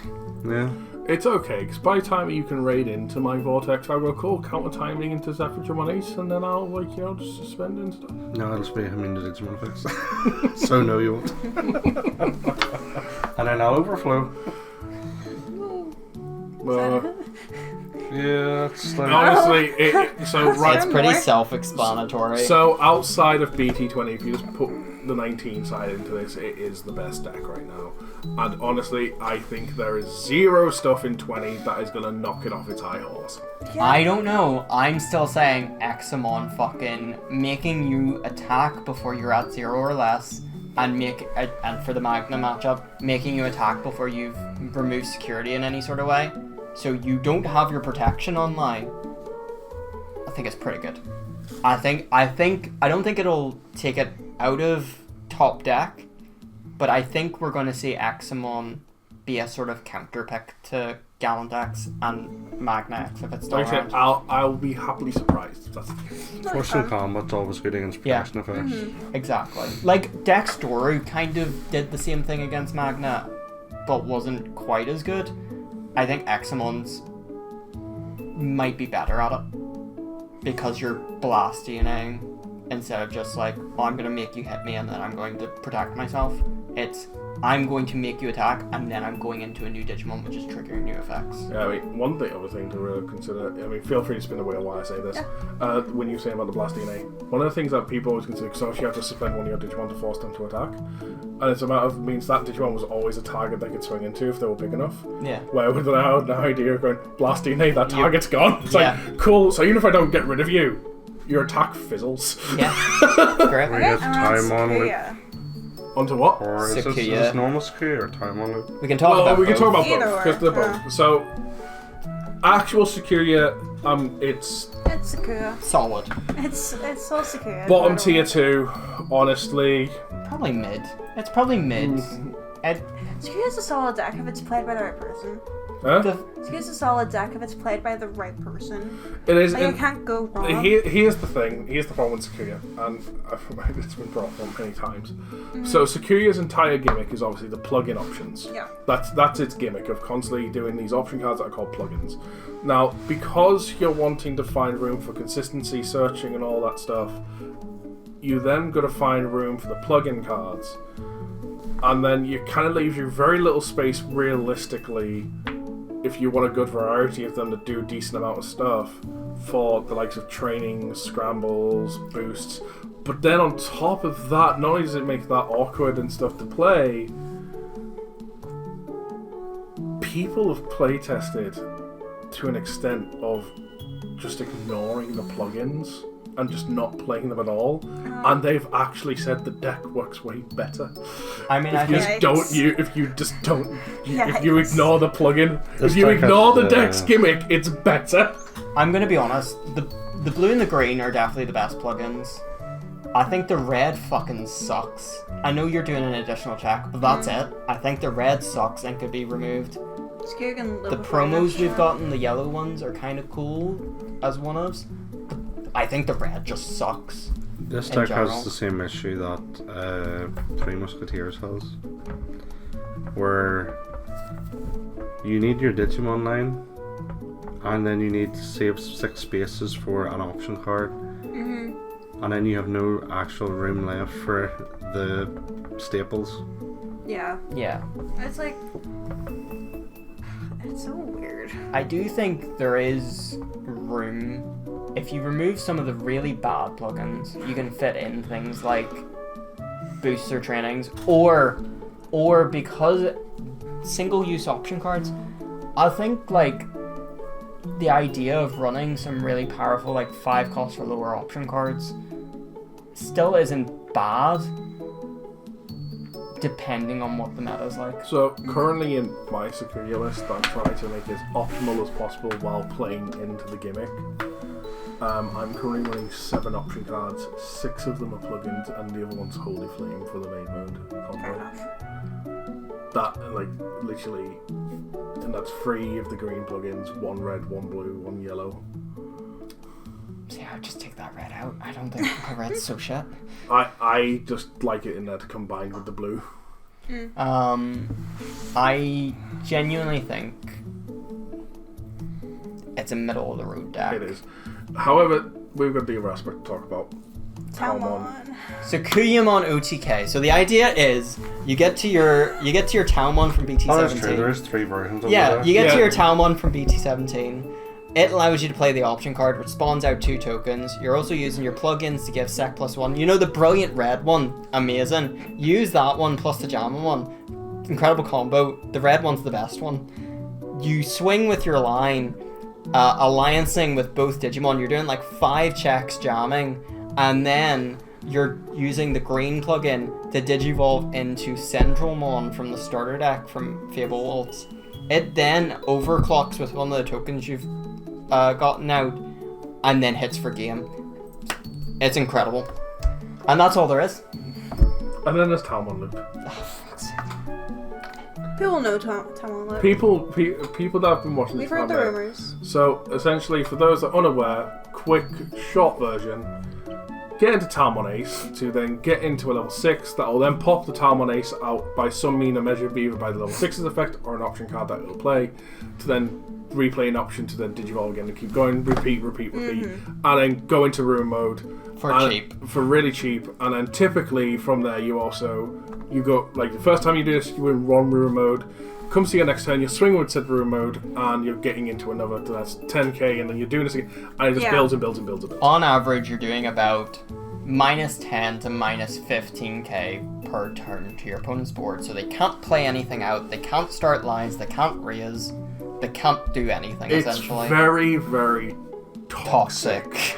And honestly, You're a horrible person to play it. honestly, this deck will be the reason room mode will get hit to 1. Yep. Yeah. This makes security control look like a fucking baby. I will say that. The old toxicity of what security control was, of I'm gonna like out time you and I'm gonna like fill my security with like recover ones and chaos degrades to remove your board and put all my option cards back to the bottom of my deck and just outlast you. That whole plan looks shit compared to I'm just gonna give your board -15k and you can't play. I want mint ice cream. And now they are starting to play the Geistramon from EX8 as well as a level 7. And I believe that they're starting to play this, not really for like how good it is, because I don't really know the reason why, but I think it's more just getting ready for the inevitable. It's another Digimon that pops out Digimon from sources. I know that. It I can don't know if it can play Talmon, It but can if only pop out if DNA'd. If Digivolved into it, bounces your opponent's board. it DNA's from like blue, black, and yellow though. So Kazuha and Sakuya, you DNA it and then you pop out the Talmon Yeah. Also, they've kind of gone red base now. for more draw power. Yeah, because they discovered, what was it? I think they were blue base before for their egg. Yeah, so that they could use Kaiser Nail. so So they now can they've use dropped Kaiser Nail. They've dropped Kai's Nail altogether, That's such and a they've toxic actually deck. also, instead of focusing on green plugin for Digivolution, they've now just like maxed out on blue card. So they're really relying on the chance of top deck Digivolutions now. But they're drawing like 60 cards because the Sakuya from BT19 they're decking out. draws 2. The Sakuya draws 2. Fireballs draw 2. They're playing like the Hero in the Skies, I think, as well. Draw 2 to no end. Drawing on Digivolving. Then on top of that, they have Digimon, Guilmon draw 2 for the attacking. They're searching with blue card to Digivolve in. They're searching with option cards. They are seeing their pieces. I don't see how they're not. But it is dying down. Which is good. Because Galadex can't be touched. Sorry, mate, can't be touched. So, I think that's all that really needs to be said about Sakuya. Yep, nice. Just Simon. So, I feel like this deck it's not going to do anything better. Not by a long shot. But it's got a very interesting gimmick now. So beforehand the gimmick was Justimon had many different forms of his different types of arms that you could just go on top of each other. Now they've kind of put it more again towards options of devices. But I know with like the Justimon X antibody, I think it might be the Justimon Ace, I can't remember. It was one of the two I read, and it was by trashing, deleting, whatever the word was, to get rid of an option card that was on the field. Yeah, so it could target your opponent's stuff. So if your opponent's sitting there storing up a bunch of green memory boosts or trainings, scrambles, it could just, no, you're not having that. That's pretty cool. There's very few things in the archetype that do your opponent's stuff. Most of the time, they say, like, for example, the Cyberdramon X that we just got in the X8 says specifically your option cards, which is sad. There's only a couple cards that allow you to hit your opponent's option cards, but it is cool. What I will say is, because of how the old Justimons, their black box tax reads, they can go on top of Justy X, so you can go Justy X, old critical arms and stuff like that. Yeah. I'm telling you, Justimon Apocalypse build is coming. Where you get 20 level 6s in the line, and then just mill your opponent's entire deck. Yeah, that's fair enough. You can do it. It's fully possible. I'm not looking forward to that idea. It's fully possible. I'm gonna go to the tower. What? I'm going to the toilet. Okay. Fall asleep. Yeah. It's getting rough. Okay, right. In the Next. trenches. I did not hide that. You didn't hide it. It's okay, if we land again, we'll just hide it. See if it's We didn't. person, I'll stay. Beelzemon. Nope. Bye-bye. We get a new level 7, yes, for purple. I think that's the best thing that's going. Yeah, that's about it. I think the Impmon is pretty generic for purple in general, because it plays back, and so it's, you know the one or fewer tamer effects we begin? Yeah. It's literally like, if you have one or fewer tamers, on play, if you have one or fewer tamers, you can play back any purple tamer from the trash. So it's pretty generic for purple. Especially if you're playing any sort of mill or like you sometimes Bielsa, it works for you sometimes trash your tamers pretty easily. So what it may as well say, if you're playing any trash-based purple stuff like Dog Engine does a lot of trashing, it may as well say you get to play back a map from trash. Purple hybrids will like this. Purple hybrids will love it. I don't know how much they will, because like, if you get off one or less and they're just sitting there like, cool, I'm on one hybrid, this will really work. One tamer, this will really work, and get that one back. It's my opponent's turn though, so I'm sitting there planning, and they're just going to I'm going to swing 3 checks, tamer, fuck, I guess I'm not playing that one back now. It'll be like a 2 of in it. Yeah. I don't think it has a very good inheritable. I think it's like retail or something. It's a 4 cost to play. It's pretty high, but if you're able to cheat it out from trash pretty easily, like a lot of decks can, it's purple, fine. Yeah, you can play. It's fine. But no, honestly, I think that's what I mean. The best thing that's coming from the Bielsa line as a whole is just the level 7 blast, because it is generic purple. I will say the Beelzemon itself gets played as a 1 of in Demon Lords. Good for you. I'm not excited about. I don't think it's good to be Cool. fair. Yeah, no. Bin. Yeah, 3 more. I'm betting Mother. Yeah, Mother. Awesome, you got to. You mean medieval Also, I didn't tribal? realize we didn't bring this up with Justy real quick, by the way. With the gimmick with being devices, that it's just a different version of plugins. Yeah. Yeah. It's Instead just of, plugins. instead of having an effect on use, they've got an effect when trashed. That's the only They difference. have an effect on use as well. Yeah, I can't Yeah. remember. It's the exact same as when they're trashed. Cool, Yeah, awesome. okay. But yeah, So you get- it was just to quickly bring that So up. Double no, use of them. Like, Mother, really? This is So- now Our called. local Mother player hasn't been dying in a while, so I don't know. So They here's the play- thing. So Mother, They play for Medieval Gallant. they now play Medieval Gallant. What? So this is the thing. This is what Mother's been doing. Okay. This is before this. So what Mother's been doing with the support is they've been doing all the typical Mother stuff that they get from this. They've been playing for Shoto because obviously they'll play Shoto. Yeah. They're now playing for Medieval Gallant because they can just suspend their own stuff to play it out for really cheap. And then it's also got Vortex Alliance with Mother. And now because they're playing 4 Shotos and 4 Medieval Gallants, they're also playing 4 of the structure deck Terramons, because it's the searcher.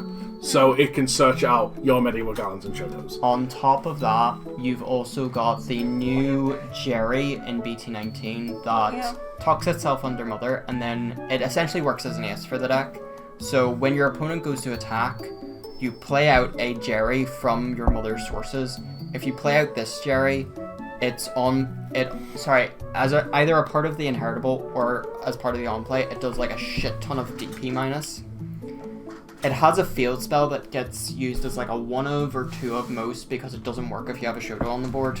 But if you get it there before you have your Shoto, it essentially again also works as a deterrent from your opponent hitting your security because again it does DP minus when your opponent attacks. Yeah. The deck is a bit degenerate. And it's I will say, a it's wall. not... So in terms of, like, I think in, like, for example, another content creator, East, I think in his videos it's not been popping up, but going on Digimon Meta the last few nights, it has been popping up. And the thing is, it's the current build of putting medieval, because literally all the builds now, they're called like a medieval followed by the deck name. You still play Death X in it as well for the go wide decks. Essentially, you only need like a 1 of Reaper in the deck now, which used to be the WinCon card of the deck. You don't need that anymore because now you just swing with Medieval Gallants all the time. Which the thing is, Medieval Gallant's also so far returned due to its all turns. Yeah, pretty much. Because It also not only it that, also triggers when you play your Mother, Yeah. your D Reaper trait stuff on your turn. So like, your opponent just can't keep a board unless they're playing a deck like Gallant X where it gains protection, or Magna X where it gains protection.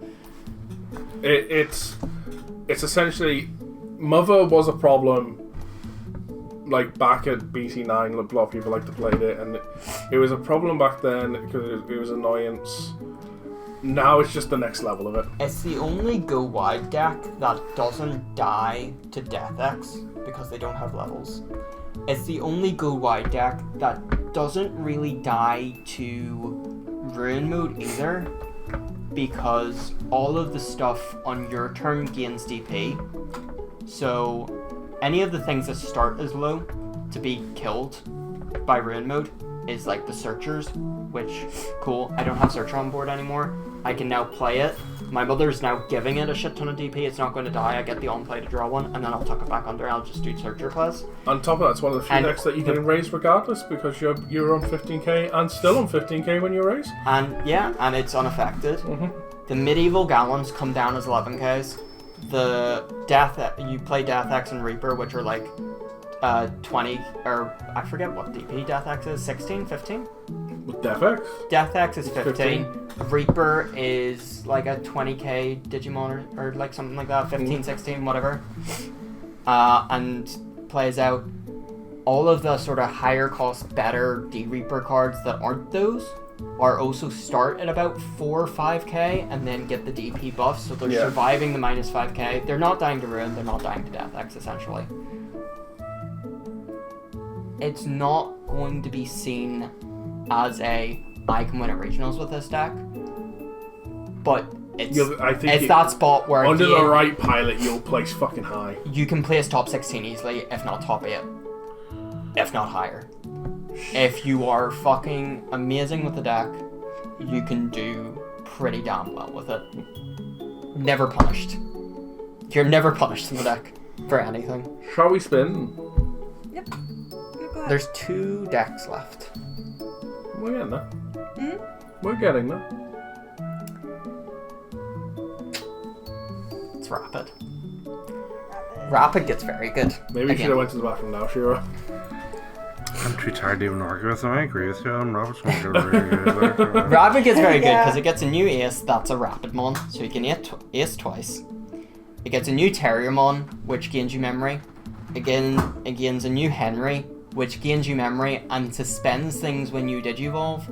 So, oh look, you're triggering your Rapid X.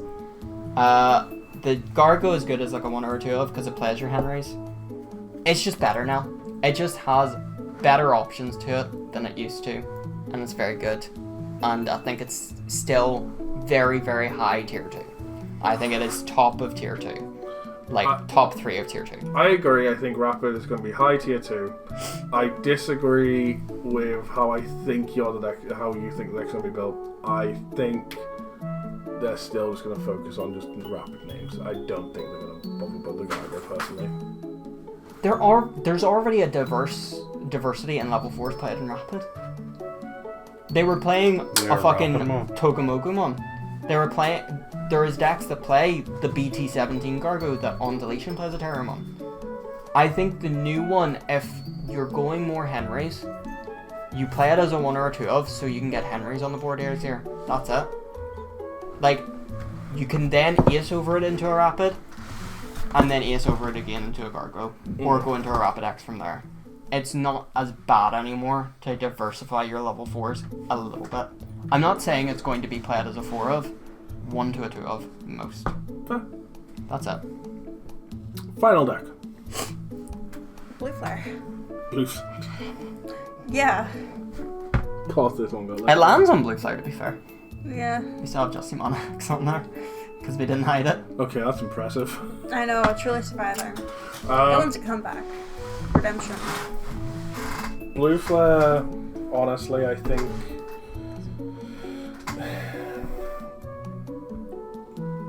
the deck for what it wants to do Ooh, it's pretty. is kind of like past its prime. Like the new support, like it's all great and everything, but if we're going to talk about meta relevance quickly, the existence of Medieval Gallant and the existence of like Magna and the existence of fucking Gallant X, Blue Flare's doing nothing. I will say, stunning is still really strong. And the new stuff stuns a lot more and de-digivolves as well. Stunning is still very strong, and turn player priority is still a thing. So if you're still playing your Blue Flare stuff out on your turn, and you stun the Medieval Gallant, yes, the Blue Flare might die and you just save your stuff back ender so you can play out a new one. The Medieval Gallant's stunned. It can't Vortex, can't attack, can't Alliance, can't anything. It's just there now.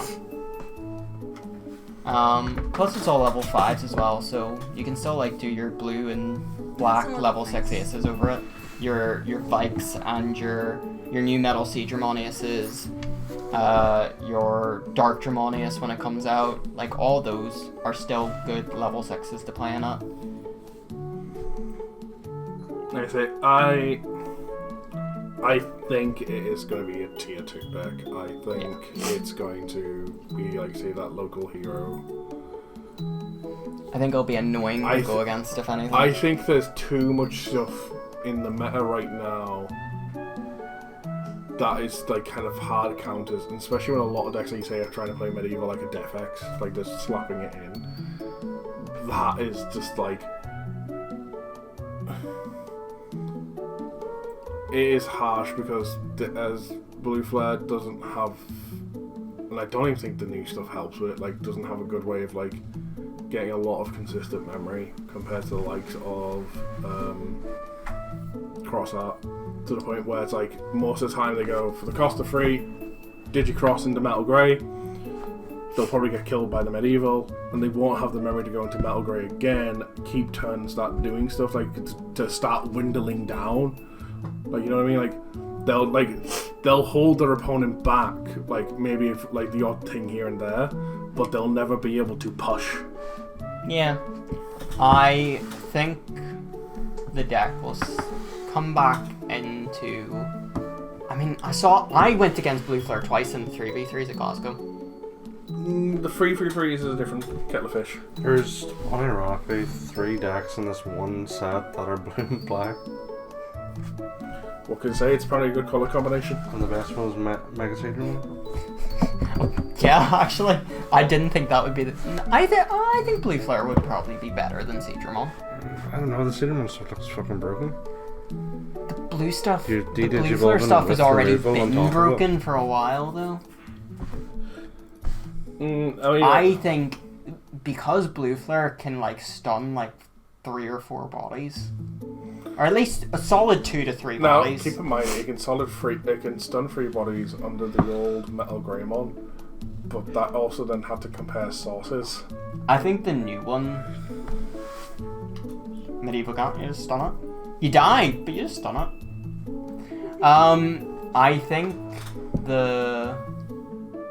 I think the new stuff has a lot more D-Digivolve mixed in as well.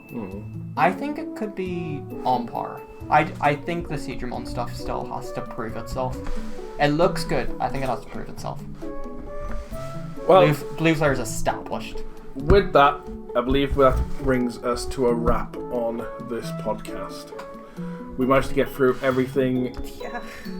It only took us like, I think, 3 hours? Roughly. 3.5. 3.5 at most? With a couple bricks. Yeah. But yeah. Tell us what you think. Do you think any of our opinions are batshit crazy? Do you think we're underestimating some decks? Is there a deck that maybe we've completely forgotten about because it was that long ago, or we feel that underwhelmed by it, that you felt like should be mentioned? And give your opinions down below in the comments. What are you excited about? I'm looking forward to Ghosts. He's going to soon be one. I want Doriukin. Zephyr. I feel bad. I'm not interested in anything. I had no opinion on this. Like the first deck that got talked This set about. has a couple one-offs for you, and that's about What it. I'm looking Yeah. forward to is my bed. Yes, we'll catch you all next time here on Lumus TCG, be it with another digital TCG podcast, or a deck profile, or hopefully a match, as I'll be getting some lights and stuff here for the house to hopefully light better for matches and deck profiles and that soon. But yeah, we'll catch you all in the next video. Until then, adios. Bye. Bye.